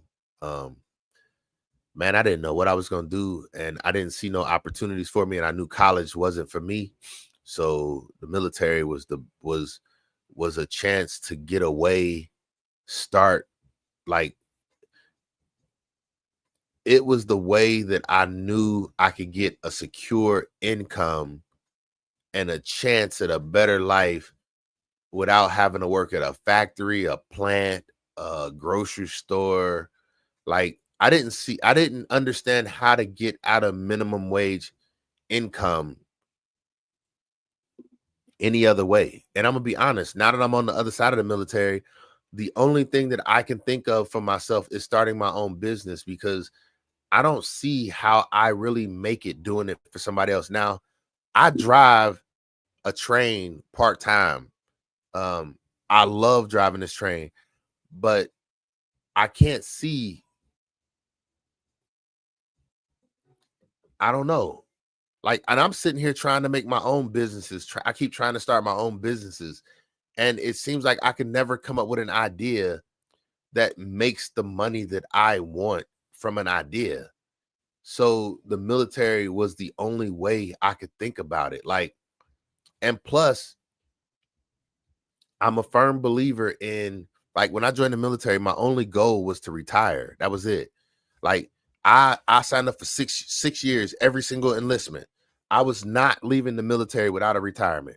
6 years, 6 years, 6 years. Every time I re-enlisted, it was for 6 years because I'm like, I'm doing this. There's not like there was nothing, no other option for me. That's how I felt. I still don't see another option. If I wouldn't have made it to retirement, which that's a whole nother story. We could talk about that. Uh, I don't know where my life would be right now. I don't know. But I'm just not the type of person who wants to punch somebody's clock every single day. That's just hard thinking for me. And it's hard to get out here and get it for yourself because every business idea that I come up with, it's not really a business that people need. It's more of a business that people just want. Like I'm doing dog training. People like if people struggling, the last thing that they thinking about paying for is dog training. Hell, they probably don't even want to keep a dog. You get where I'm coming from? So that's a hard one right there. And then barbering. Like I'm not the barber that's barbering like great clips. My haircuts cost a lot. So when we hit like a recession, people stop getting their haircuts. Ever since COVID, my haircutting business, my barbering business, whatever you want to call it, it has not been jumping like it used to. And that make life hard. So I'm not the person who thinks about building Fortune 500 companies. I don't even understand that thought process. So like, I'm not the person who's sitting here developing software in my house. This is how I'm trying to get to it now, just communicating on social media. I don't even understand this, but I do understand that there's an income in it. I'm starting to get to it on YouTube. I'm trying to get to it on this TikTok, but I'm gonna be honest, even this, I look at how other people do it, and that's just not me. This dude was telling me earlier about all the things that I should do on social media to get more of a following. And I guess the thing is, that's just not me. I can only be who I am. And that's why I try and find ways to lighten the load on myself. That's why I tell people, like, get into investing. Make your money work for you instead of you working for your money. If you do all the work for your money and you don't let none of the money do work for you, then what that means is you're just gonna be working forever. You gotta let your money work for you at some point in your life, or else you're gonna work your whole life. And that's what I saw a military retirement as. If I can get to a retirement, then I can reduce some of the risk in my life. My retirement, it it pays for my place to live, and it gives me a little bit more. So that kind of lighten the load so that I don't have to.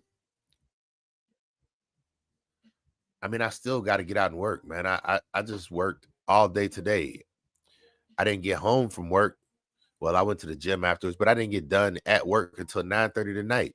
I went in at 11 o'clock this morning. And that's how it was yesterday. Oh, actually, yesterday I got off at 5.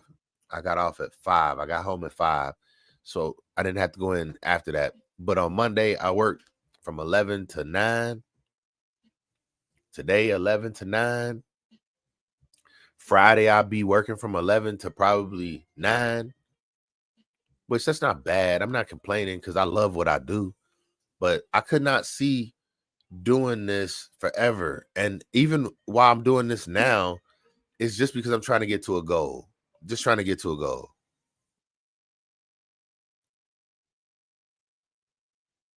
Go ahead. I'm listening. Let me hear it. Man, I'm always open to suggestions. Anything that's going to make me better, I 100% rock with it. Yep. I'll take any idea you got.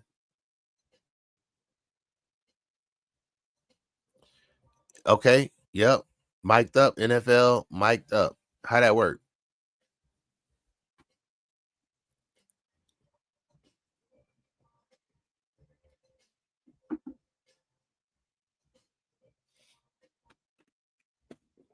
I'm trying my best to push on life in all directions. You're going to see me on YouTube. You're going to see me on TikTok. You're going to see me on the train. You're going to see me in the barbershop. You're going to see me on, I had a roller skate school. I'm trying everything. You're going to see me doing dog training. I'm trying to do everything I can to get to whatever there is for me. And I guess what I'm saying is that's why I do investing now. I'm trying to lighten my life load every chance I get. NFL mic'd up is where players wear a mic and the teams post video of the players post game with audio. Yeah. I didn't heard of that. I didn't seen it.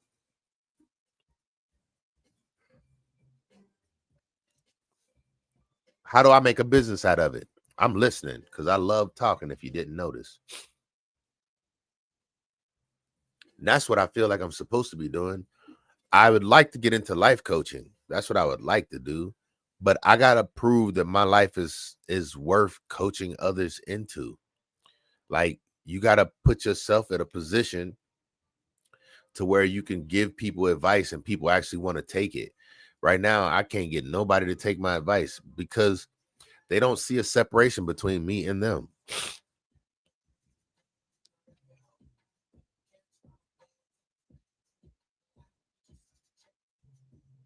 Okay. So take mic up and embed a camera into their helmet and do live streaming through a player. Wait, tell me that again because I just missed something. So people could live stream a game through a player.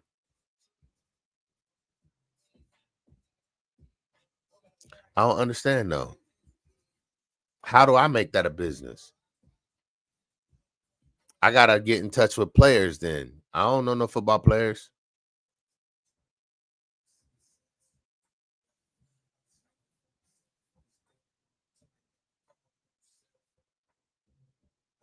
So people could live stream a game through a player.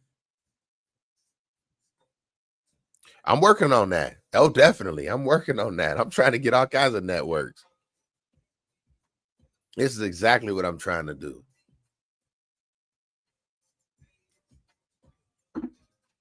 I'm trying to get to the point. Basically, the bigger you get, the more opportunities you get. The more opportunities you get, the more, I guess, keys you get to open your own doors. Because what it feels like is most people is who you know. And I try to make connections with people on a regular basis.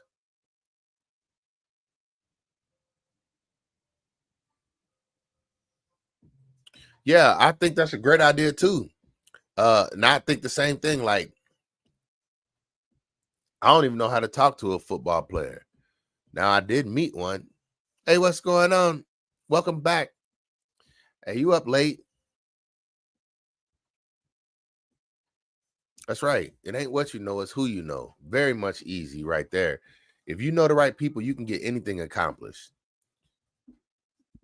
If you know the right people. And I meet a lot of the right people, but it's still, you have to have, what do they call it? Preparation and opportunity. So not only does the opportunity have to present itself, but you also need to be prepared for it. You could be prepared, but then not have an opportunity and you have no spark.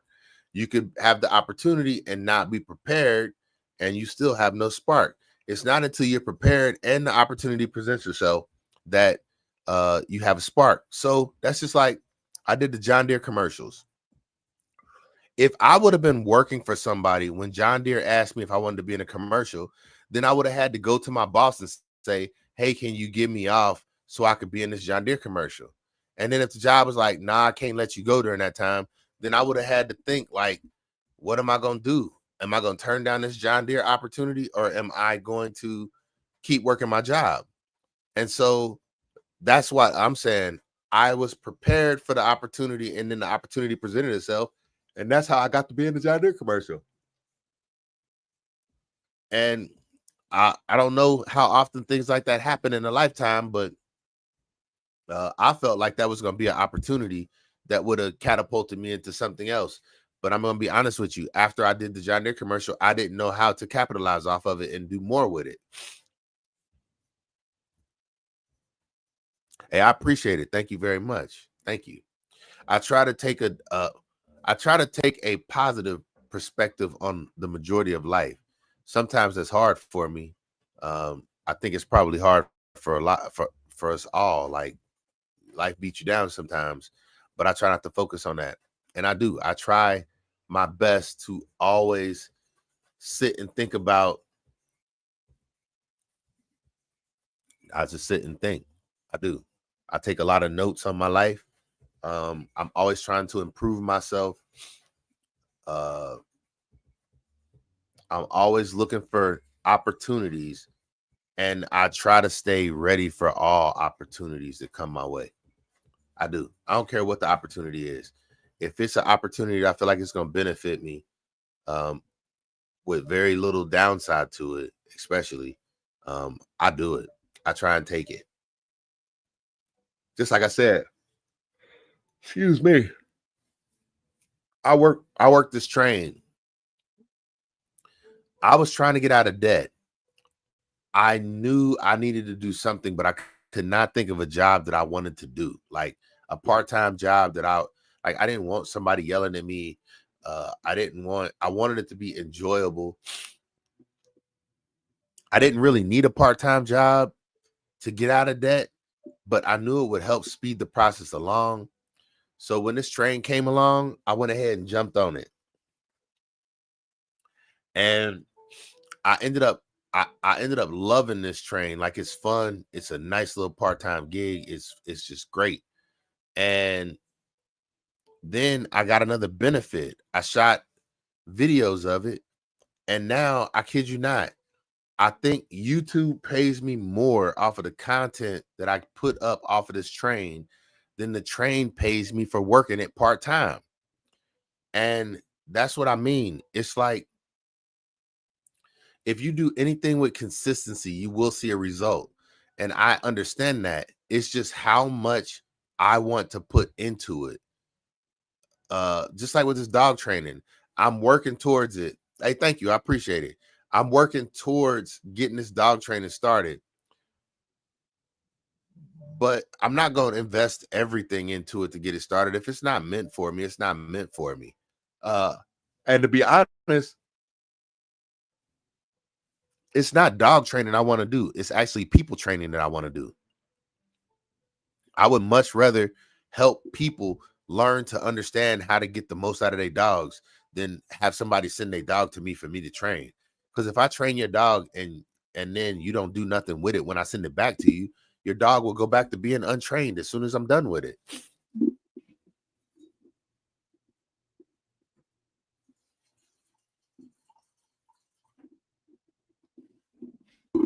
That don't make much sense to me. So I would rather train the people. And that's why I think what I would like to get into is life coaching, because I feel like if people, and it helps me too. I like being around people. I like interacting with people. So that's the benefit that I know I get out of it.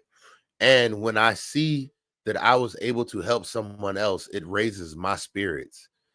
When I am beneficial to others, it makes me feel better. When I give somebody a haircut and I see the smile on their face or how happy or how good they feel about themselves after they see themselves at their best, it make me feel better, because it's like I did that. I contributed to, basically what I'm saying is,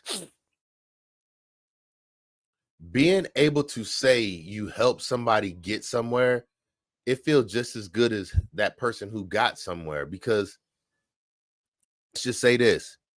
Everybody talk about Michael Jordan. Michael Jordan, Michael Jordan, Michael Jordan got 6 rings. What everybody forget about is it was a dude named Phil Jackson. You get where I'm coming from? After he helped Michael Jordan win 6 rings, guess what he did? He went and found himself a Kobe Bryant, and he helped Kobe Bryant win 5 rings. That's what I'm saying. It ain't just about the person who playing the game.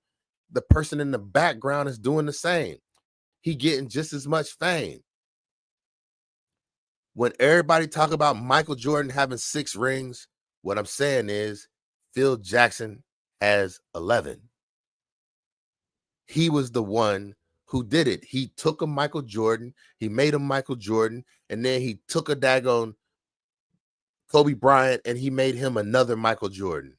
If you tell me that Kobe Bryant wasn't a spitting image, a replica of Michael Jordan, he was. And that's what I'm saying. Yeah, that's what I'm saying. Oh, yeah, that's what I'm trying to say. When you look at the person who helped them achieve it, I'm saying they still getting accolades. I don't have to be. Think about what I'm saying. The people who make music are just the faces of the music. But the people who make the beats, the people who do the production, they getting just as much reward out of it. They are. They just ain't getting the fame. And what I'm saying is, fame ain't the same. Oh, it ain't about the fame. Not in my opinion. It's not. It's not. That's right. And I'm saying a good song ain't a good song without the producer. A good song ain't a good song without the beat. I'm saying the celebrity who stands in front of everything, that's great for them. But the people who really get into it and the people who really doing it are the ones behind the scene. And I'm okay with being that person behind the scene, even though it feels like for me to get to a point where people will actually listen, I feel like I have to get myself out there in front of people for somebody to trust that I can help. But hey, that's what I'm here for. That's what I'm here for. I'm willing to put in the work. That's what I do every day. I don't mind working. I kind of actually enjoy it.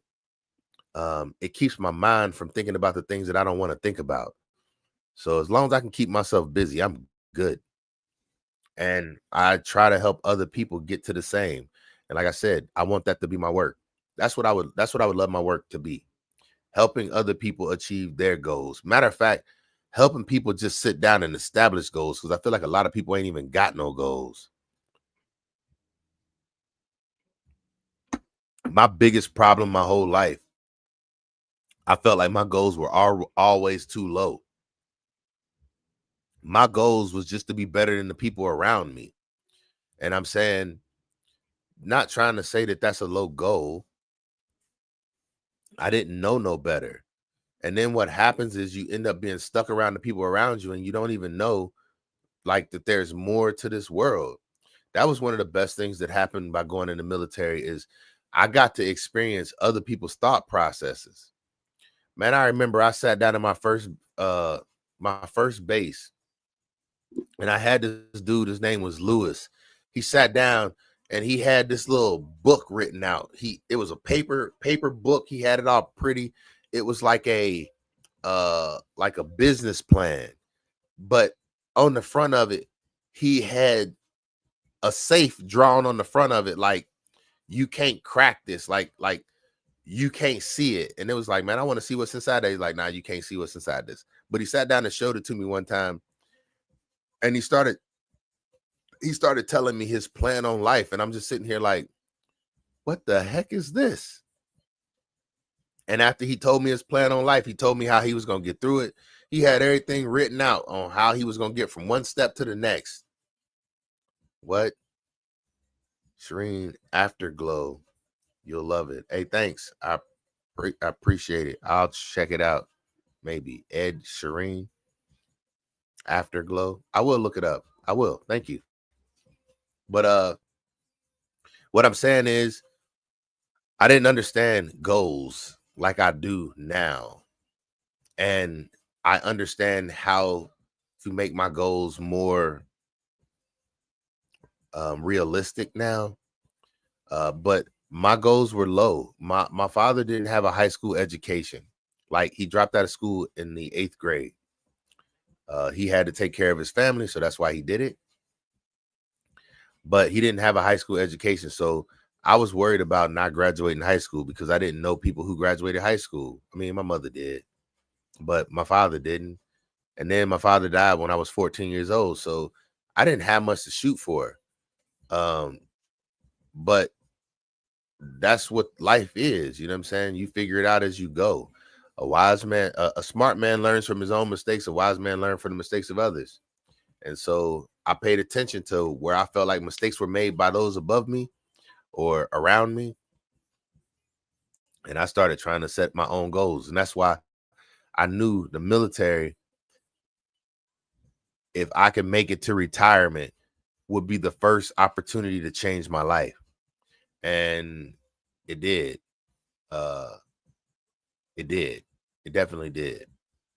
Because it removed some of the problems that I see other people struggling with that I don't have to think about. And that is very, very helpful. But you pay a high cost for it as well, because I try to only talk about the happy stories of my military career, but that's because I always try and focus on positivity. But you pay a heavy cost to get to that. And sometimes I wonder, did I choose money over happiness and and my sanity? Is that the correct word? Sanity? But that's why I got a service dog now, because life don't feel nearly as easy for me as it do for others. But that's why I have to stay in heavy drive. But that also takes me away from spending time with the people that I love, because it always feels like it's something missing out my life. Like something's always missing. Even I could have 10 people around me that all say they love me, and I'm gonna feel like I'm missing something. Something ain't right. Like, it's just how I'm programmed, or whatever happened to me. I don't know. But yeah, I don't know where I was going with that, but I was about to go down a rabbit hole. Yeah. I don't know why I'm still on here this late, y'all. I just don't be feeling like going to sleep. This is me. And see, this is a whole nother thing right here. I am not one to sleep, so I could do this all night long. I'm sitting here yawning. I could go to sleep, but for some reason, I just don't be wanting to. Like, that's just in my natural nature not to want to go to sleep. And so I think that's part of what happened in the military is you go to sleep, you don't know what's happening. I like to make sure everything is safe and secure. So that's why I stay up. But you got to go to sleep sometime. Man, I appreciate it. I appreciate it. I be trying not to get too deep into things because uh, this is one reason. Like, I don't think of it as avoidance. I don't think I avoid things. I think I'm the type of person who tackle things head on. But there are some thought processes that I don't be wanting to go into, and it's not avoidance. It's just the understanding of you can sit and talk about. Basically, what I'm saying is I'm not the type of person who like to talk about problems. I'm the type of person who like to talk about solutions.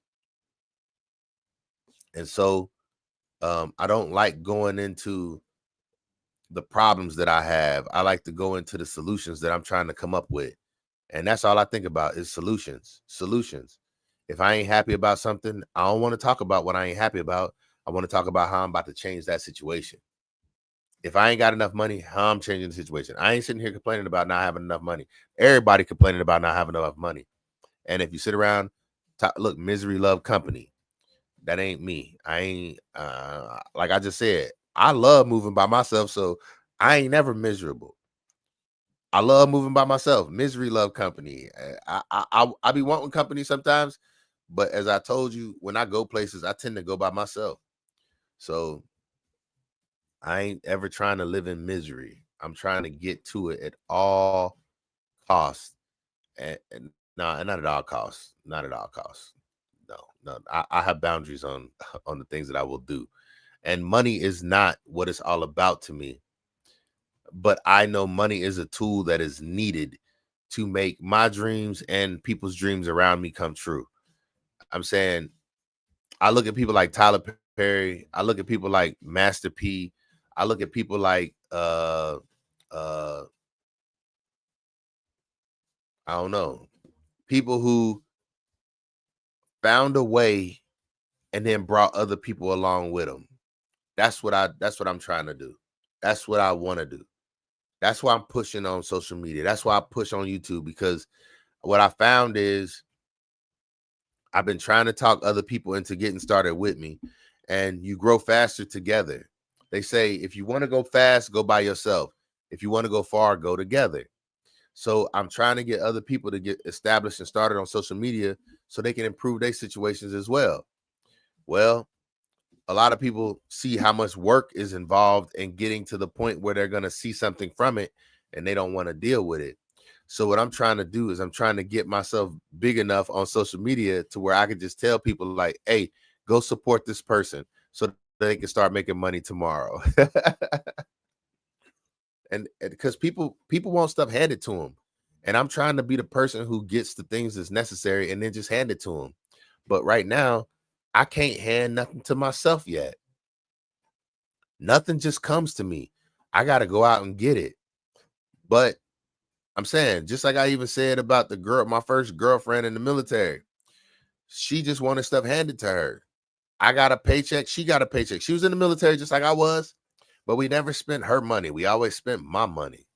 And at the time, I didn't have enough money to spend my money the way she wanted to spend it and the way that I needed to spend it. So that just means I need to get to more of it. So people around me can not stress so much, not struggle, because people don't want to do the work. They want somebody to do the work for them. And I guess what I'm saying is I'm the type of person who I feel like I'm built like that. I will do the work, and I don't mind who I do the work for. I just want more people around me to be happy. That's the easiest way to be happy, is to keep people around you happy. Because if people around you miserable, they liable to drag you down. So you got to do more. I don't mind that either. I like that thought process. I feel like that's being responsible.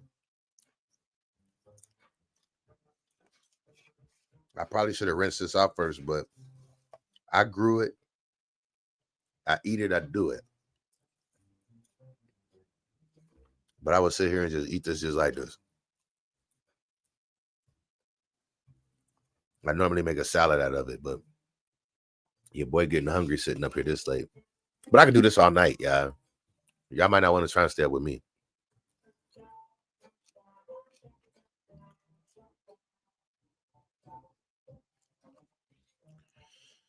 when I was in. So what things did I like and not like about the cultures of the countries that I visited while overseas? So let's start with the first country I went to. We're not gonna talk about deployments. We'll just talk about countries I lived in. Korea. Uh, I love the food in Korea. Korea was my favorite country for food. Reason why, it was the cheapest country for food with the best taste and okay, hold on. So I'm the type of person who, when I look for a vehicle, I always write out a list and I say, what does the vehicle, what do I need out of the vehicle? I need a 4-door. I need 4-wheel disc brakes. I needed to be able to tow something. That's how I think. Like, I don't just go and like, oh, that car look good, I want it. That's not me. So when I was in Korea, Korea had cheap food, but it was good food. It was healthy food. And it was food that came with a thought process. Like, I would go and spend like $3.50 for lunch. And that was enough food for lunch and for dinner. You can't do that nowhere else in the world. Korea, I did that every day. $3.50. I got chicken fried rice, yaki mandu, which yaki mandu is like fried dumplings, cucumber kimchi, salted seaweed, and a Coke. So I got all that for $3.50. And I had enough to eat later on. Now, the chicken fried rice was already healthy. It's chicken and rice. Come on now. That's as healthy as you can get. Chicken and rice. It ain't nothing crazy about that. But then the yaki mandu was the thing that was fried, kind of like it was a fried dumpling, but it was still good. And then you got the cucumber kimchi. I didn't like kimchi when I first got there, but I ended up liking a kimchi because, one, it tasted good. It went down good with they afterwards, but they used the kimchi for digestion. Like, I just like how they think about their food over there. Like, they eat healthy, and then they, like I said, the cucumber kimchi is for digestion. And then I ate seaweed with the chicken and rice. It was salted seaweed. That junk was just good. It was like a perfect combination. And so let's just say Korea, hands down, I feel like the best place I've ever gone to eat, because I think about health while I'm eating, not just, oh, the food. The food tasted good too. It wasn't like soul food. Food tasted good. Cucumber kimchi was but it grew on me. And then that was the first place I ever had aloe juice. That was amazing to me too. I still love aloe juice now. It's a little bit too sweet for me to drink now, but it's really good. It's not really aloe. I think it's like those, whatever they are, the big grapes. But anyway, Korea. Travel was cheap. You can get from one side of the country to the other for less than $20. Well, back then, it was just great. It was great. Everybody in the culture. So this is one reason why you don't mess with a lot of people over there, because men before the age of, I think it was like 29, they had to join the army or the military. And one thing that they had to do when they joined the military is they had to take Taekwondo. So if you get into a fight with a person over there, you might get your butt kicked because they all know Taekwondo over there. So I enjoyed Korea. That's my number one place because of the food. Then I lived in Japan. My number one place for the environment. I was in Okinawa, Japan. Beaches are amazing, but you can't walk on them barefoot because it's coral and you can get shards stuck in your foot, which I did. I went snorkeling every day that I was there. Now, I was deployed 1 year out of the 2 years that I was there, but every day that I was there, I went snorkeling in that water. That water was amazing. So hands down, best place I've ever lived for scenery, beaches wise. Okinawa, Japan. I loved it. Also did a lot of motorcycle riding over there. Very, very dangerous motorcycle riding, but some of the prettiest scenes and views that I've ever seen when it came to motorcycle riding as well. And you also ride on the wrong side of the road, so it was very hard to get used to riding over there. So best location, views, and water, Japan. Best food, Korea. Now, Germany. I did not like Germany very much. Germany is a lot like Ohio to me. It snows, but it snows heavily there. They are very family oriented there. This was the hardest thing for me to get used to, because when you leave a place like the United States and you got Walmart that's open 24 hours, and then you go somewhere like Germany and they shut everything down early because they want you to go home and spend time with your family. Now, blessedly, I had my first son. My first son was born in Germany, so that was cool. It slowed me down a lot, but I never learned the language there. I lived there for 3 years. Every time it was in a medical emergency, I was terrified because I didn't even know how to dial 911. It's not 911 there. I still don't know how to dial 911. And we had more than one emergency, and I'm just glad everything always worked out. I took an American vehicle over there, and it was hard to get it fixed over there. So I was scared to travel because I was worried my truck would break down over there. And it's like owning a BMW in the States. Owning a Chevrolet over there is like owning a BMW in the States. It's expensive to do things, to get it fixed. Germany, once they moved to the euro, everybody moved to the euro. Things were more expensive there. You had to use VAT forms. Like even taking a family to McDonald's back then, which my son is 15 years old now, buying McDonald's was like $30 for a family of 2 and a newborn. It was expensive. But it was very family oriented, so I did like that. Gas was expensive. They worked off of liters instead of gallons, and it was like $7 a gallon back then. But we used to be able to get it at a cheaper price because we were military. I like the travel in Germany. I did not like the food in Germany. Germany was my least favorite place for food because, and I think this is what made me stop liking pork. Germany, everything on their menu. You go into a restaurant, only one thing on the menu is not pork. And I could not stand that. And a lot of times they had it smothered in something like gravy or something. Like if you got beef, anything, they'd have one beef thing on the menu and it'd be smothered in some kind of gravy. Now, I'm not saying I didn't find good food in Germany too, but most of the good food that I found in Germany, it was like Greek food, like a tzatziki's, almost like one of the places had a tzatziki sauce. You got to go to the potty. I can tell. We'll go in a minute. Okay. And then they had a Chinese restaurant called Through the Garden.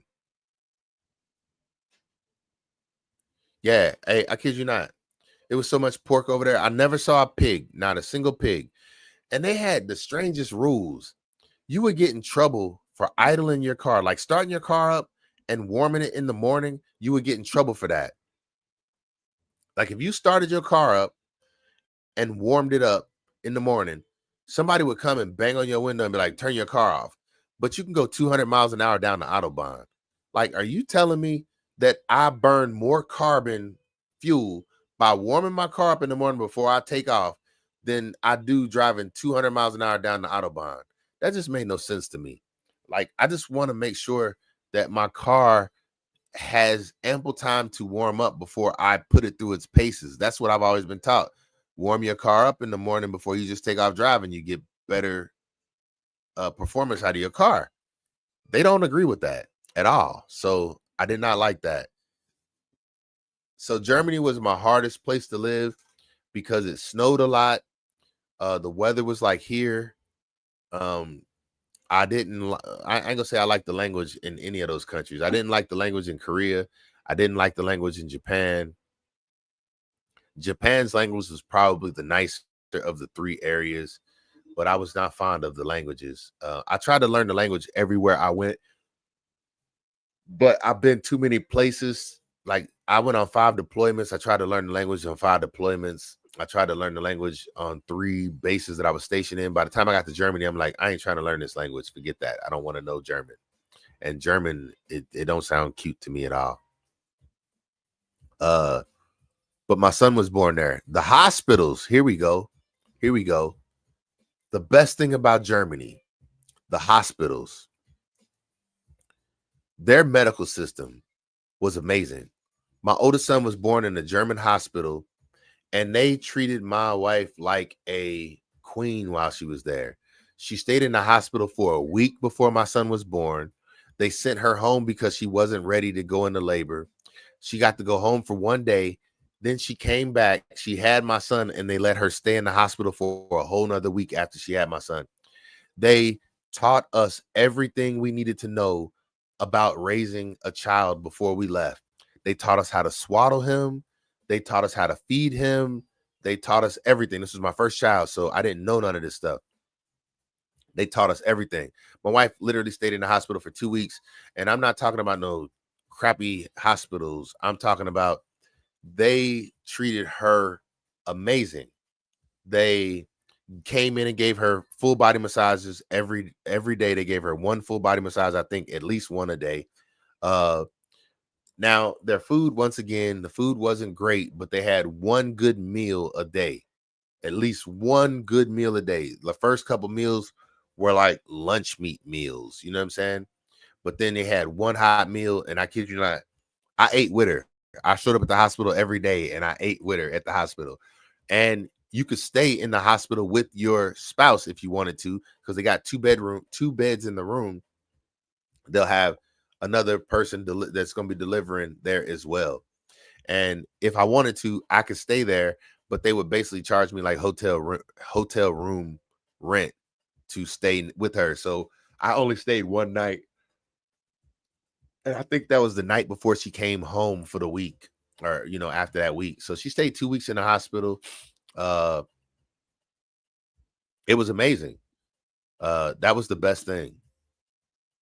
Yep, that was the best thing about Germany, was how they did their healthcare system. And I had the same doctor, the doctor that that started with us, carried all the way through. She was the same person who delivered my child, and she was Dr. Earhart. I still remember her name today. So let's just be clear. I got 2 sons. I remember the doctor that delivered my oldest son, and he's 15. I have a 12-year-old son, and I couldn't even tell you that doctor's name at all. But Dr. Earhart was my oldest son's doctor, and she even told me what the sex of my second son was going to be before she was capable of telling me, and she got it right. She was amazing. She was amazing. So there it is right there. I just gave you the best parts of every place. Korea, downside, smells horrible most of the year because they use benjo ditches, and that's basically like an open sewer system. And that's the same sewer system that they use to grow their rice. And I tell you, I know it sounds shitty because I'm saying they grow their rice in shit water, but boy, they rice tastes the most. That was the most amazing tasting rice I've ever had in my life. That's funny, but it's true. It's true. So Korea food was the best, and the cheapest.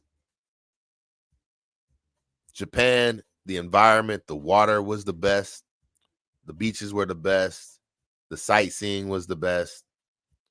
Germany, hospital system, having a kid is an amazing experience in a German hospital. And the ability to travel to so many other countries, even though their countries are no bigger than states. Matter of fact, Luxembourg is like the size of a city. But the fact that you can go through so many countries, like in the United States, you go through states. Actually, you can go through countries faster than you go through states. A lot of the countries over there are not the size of states, especially not Texas.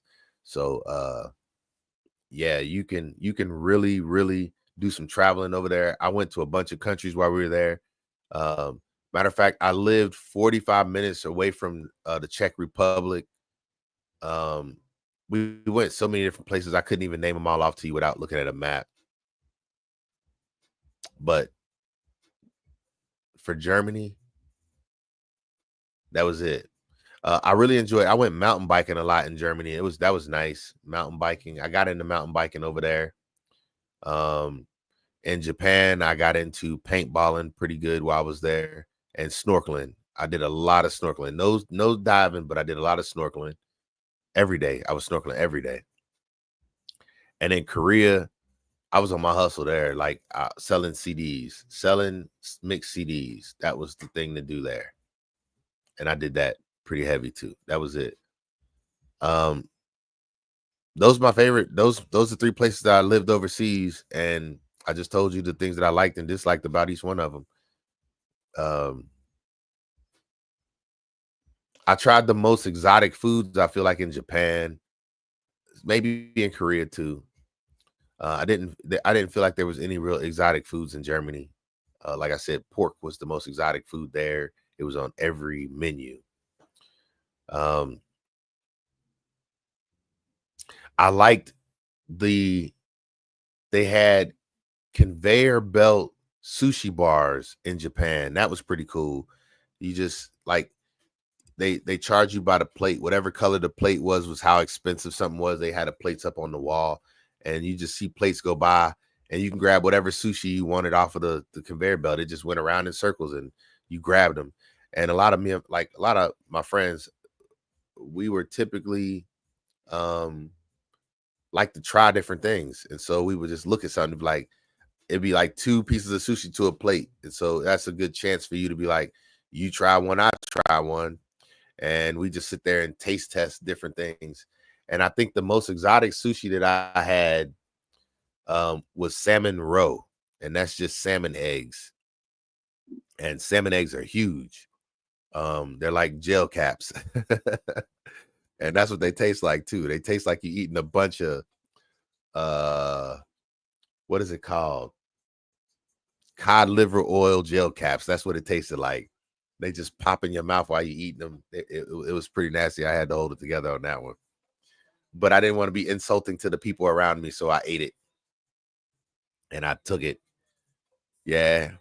Hey, I appreciate it, man. Thanks for asking that question, because that was something I hadn't thought about in a while, especially breaking it down like I just did just now. Um, yep. My favorite place that I've ever visited, or like my favorite deployment, was Qatar. They had beautiful beaches, they had nice hotels, and they let you rent their hotels for a very cheap price. Back then, we couldn't spend the night in the hotel. We could only spend the day in the hotel.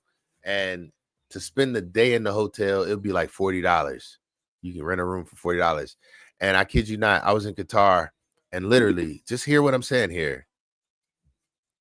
I rented a room in a hotel that President Bush came and stayed in the same hotel that I stayed in. You get where I'm coming from? So a president comes over to the country and rents. He didn't rent a room like I did. He actually rented the whole floor, and nobody was allowed to live to take a floor higher than him. What's going on? I haven't seen you in forever. How you doing? Hey, I ain't seen you in a long time.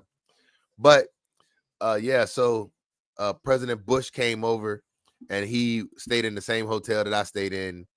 Not while I was there, obviously, but he stayed in the same hotel. Hey, how you doing? Thank you for joining. I appreciate it. I ain't seen you in a long time. It's been a long time since I've been on live on TikTok. I know.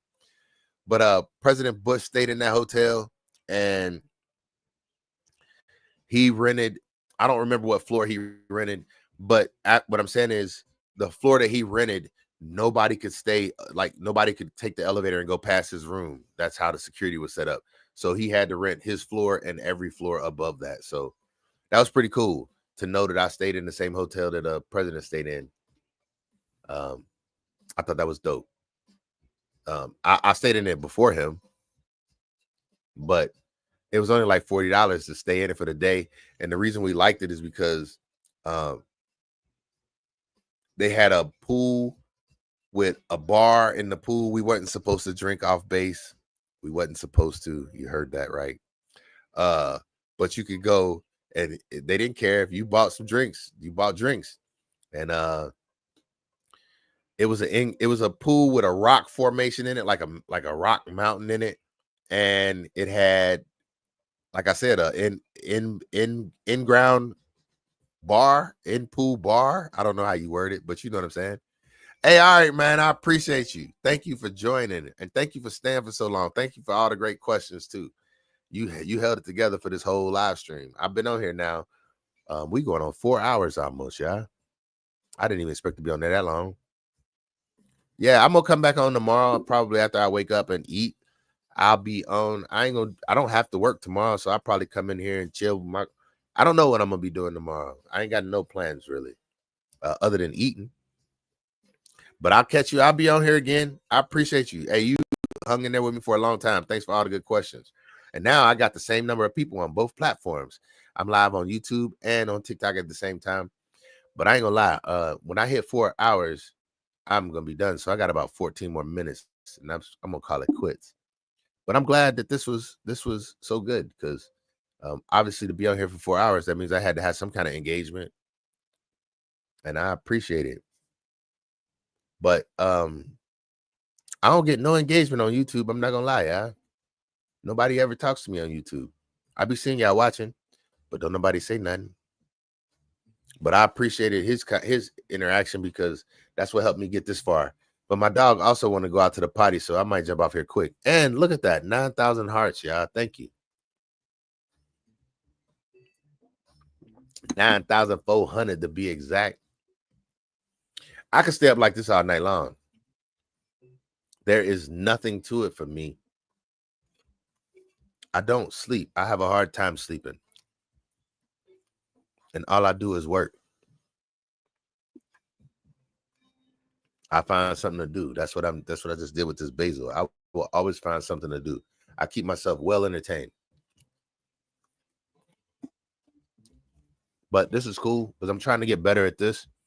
I actually feel like I'm getting more comfortable with public speaking the more I do stuff like this. I want to get my words together and get everything right. I want to become a better communicator. And so that's what I do. I work on it. And that's what I'm here for. And right now, it's like everybody's just looking at me. Hey, that's what I'm saying. That's exactly what I'm saying. I appreciate it. Hey, I'm about ready to get back to skating. So, I had knee surgery. And then shortly after that, I had another surgery. I had hernia surgery. So now I am back to as close to 100% as I feel like I need to be. I actually feel like I'm back to 100% now. So I'm actually ready to start back skating.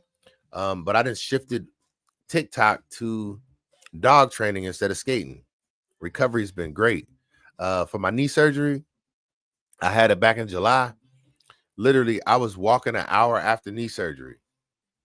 And my recovery took about 2 weeks, and the doctor released me. The hernia surgery, doctor told me it was going to take me 3 to 4 weeks to recover. He saw me 1 day short of 2 weeks, and he released me back too. So, I'm doing everything I can to stay in my best shape. I'm still swimming. I went tonight, matter of fact, after I got off work. That's why I got on here so late. But yeah, wow. Yeah, I got on here almost at midnight, and it's almost 4 o'clock in the morning now. So it don't bother me though. I ain't got nowhere to be in the morning. Yeah. Hey,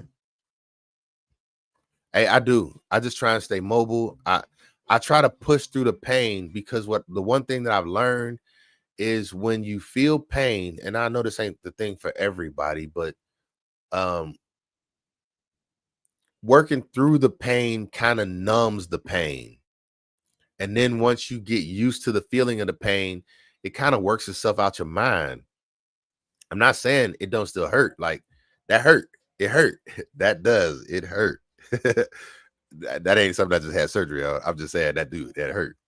But if I keep doing it, then I can get higher. It hurt. But if I just keep sitting here doing like this, then it's kind of like, I don't know. Eventually, the pain becomes bearable. I'll show you something. I use this right here. And one thing I notice about this is this hits in the same spot over and over and it hurts. And then when you take it away from the pain, it don't hurt no more because this has beat it so much. It's kind of like saying, people would say, I got a headache. And then they walk up and punch you in the arm. You ain't thinking about your headache no more because they just punched you in your arm. That's how I feel about doing like this. Like, my shoulder hurts, but if I keep moving it, it's kind of like, it hurt, but it don't hurt as bad as it did that first time I did it. I don't know. It might sound weird, but basically what I'm saying is, if you use your hands and you let your hands get calluses on them, it won't hurt as bad as it did before you ever got your first callus. That's just a principle of me. A principle to me. So, hey, when I hit this 4-hour mark, which is 9 minutes, I'm probably going to jump off here, but I will be back on again today, even though I don't feel like I need to, because this killed 2 birds with 1 stone. I said I'm going live every day, and if I hit 4 hours, that's a good 4 days worth of live streams, if you ask me. Hey, ain't nothing changed with me, though. I'm still the same person. I don't feel like I'm ever going to change. That's just who I am, unless I'm changing for the better. That's what I'm saying. How have you been? And happy Thanksgiving. What's your plans for Thanksgiving? Anybody? But what's your plans for Thanksgiving? You doing anything special?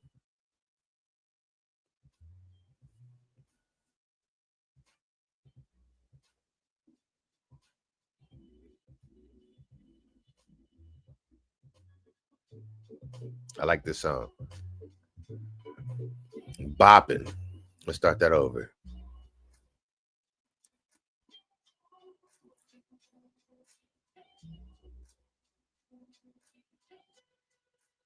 Yeah, that's how it's gonna be. Well, it ain't gonna be no gathering here. It's just gonna be us here. We're gonna do just a normal old Thanksgiving dinner. And we don't really do it all that big. We don't even do a turkey. We just do a turkey roast. It might be ham too, but turkey roasts don't last long. We hate having food to throw away. It's not cool having food to throw away.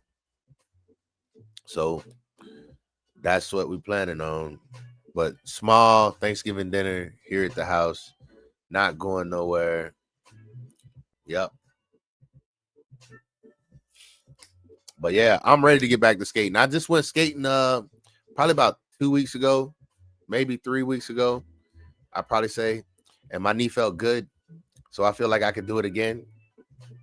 But like I said, on TikTok, skating wasn't getting me nowhere. It didn't get me nowhere at all.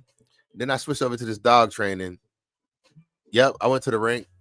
I actually got some video on my phone. I just never uploaded it because, like I said, I didn't kind of went over to dog training on TikTok. And now that I've been doing dog training, it's been actually moving a lot faster. I done went up like 1,500 people in 5 days, 4 or 5 days now, maybe about that. And so it just don't make sense because skating takes a lot out of you. It hurt. It's hard on the body. Oh my goodness. And dog training don't take nothing out the body. It don't take nothing out the body at all. So it's easy to do that. And the views are happening way faster than any of my skating videos ever did. I was not getting any views on skate videos in comparison to what I get on dog training videos. So it only makes sense to keep doing what people actually want to see. It's the same way on YouTube. I do all these videos that I think are good, and then I put up train content on there, and people love the train content. It's taking over my top 10. So it's kind of like, why keep doing all these videos that I'm working hard to edit and do all this stuff if people ain't gonna watch it? I feel like do what works and stop trying to force things that don't. And so that's what I'm doing. I'm just doing what works. And what I'm trying to work smarter, not harder. Yep.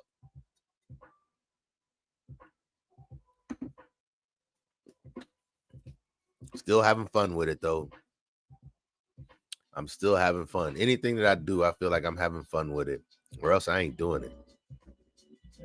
I love what I do. That was a dope song, yeah. Watch this next song be Off the Wall. Oh, it's a dope one. It's a good song. It's on my royalty-free music right here. How's the family? The family's doing good. Everybody's doing good. Oh, yeah. Everybody's blessed. They're getting big. My 15-year-old, he about to be driving soon. I'm scared of that. My youngest, he got a 4.2 GPA. I'm proud of him. He's doing great. So everybody's doing good right now. At least I feel like it. You know, I could always come up with something to complain about, but that ain't me. That ain't me. Let me turn this down a little bit. I like the song though.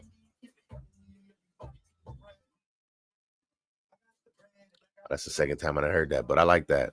Yeah. How's your family doing? I'm sorry, I'm all rude.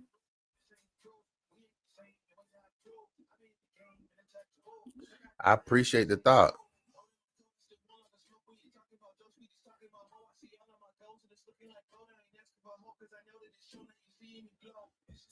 So I got this mic on for TikTok. Does this sound good?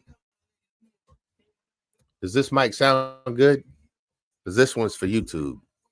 So I can't tell. I can't tell how they sound for YouTube either. But I got the headphones on for YouTube. I can't tell with this one because I ain't got nothing plugged up to this one. Oh, thank you. That's good.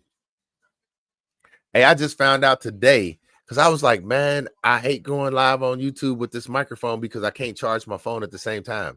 But I just found out today I can actually plug into the side of the microphone thing on TikTok as well. These microphones are dope, and they so dope. They come with two. I keep them in this little container because I got a magnet on the back of it, so I can just stick it to stuff. But this is what it looked like, and they come with two, and then it got a little clip that you stick on like this right here. Oh, yeah.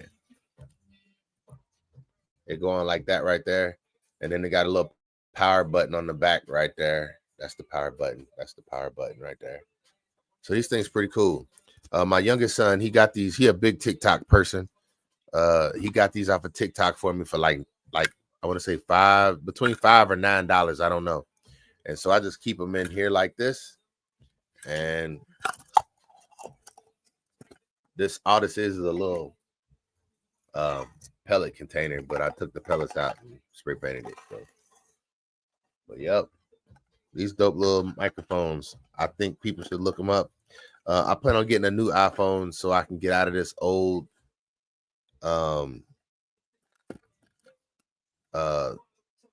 lightning bolt connection or whatever. I want the USB-C, and then I have to get a new one of these for that. But I use these in my videos. I use them a little bit of everywhere, and they work very well. At least I feel like they do. And then now you just told me that the sound sounded good. Like I said, it's just over here on the side. And then I use this mic, like I said, for YouTube. It's called Hype Mic by Apogee. Apogee. And I like it. This boy works pretty good too.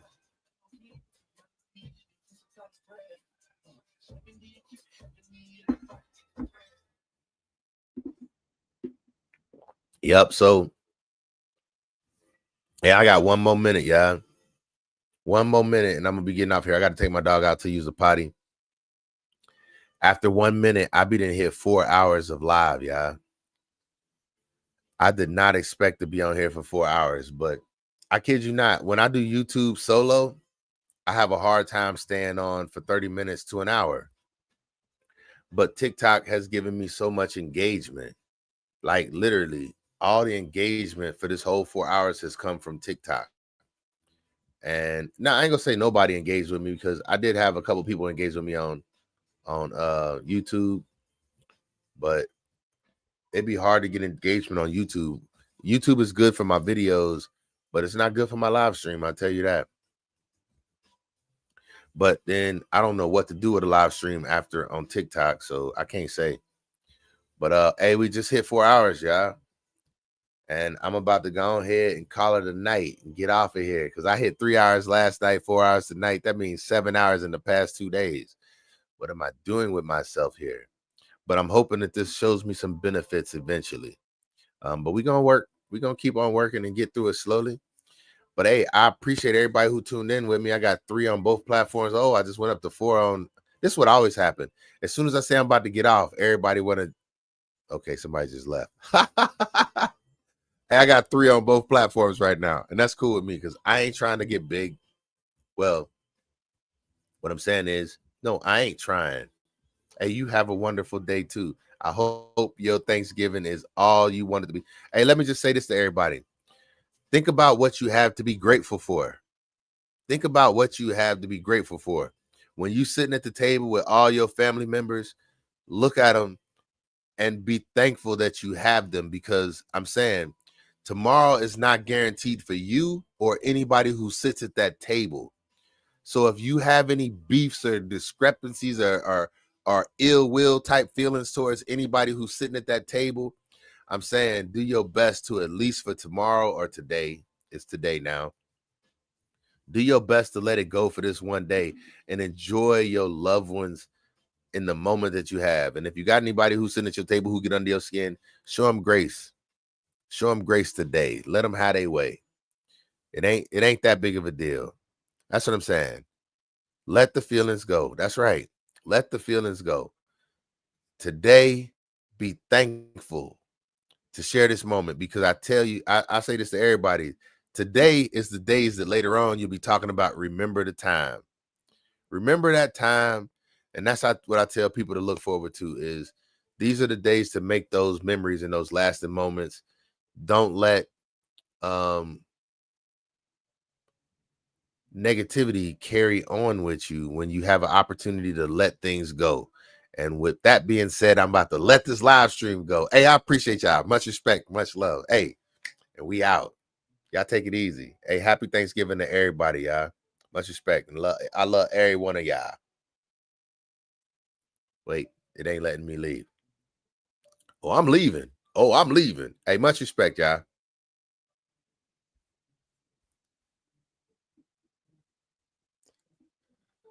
Oh boy.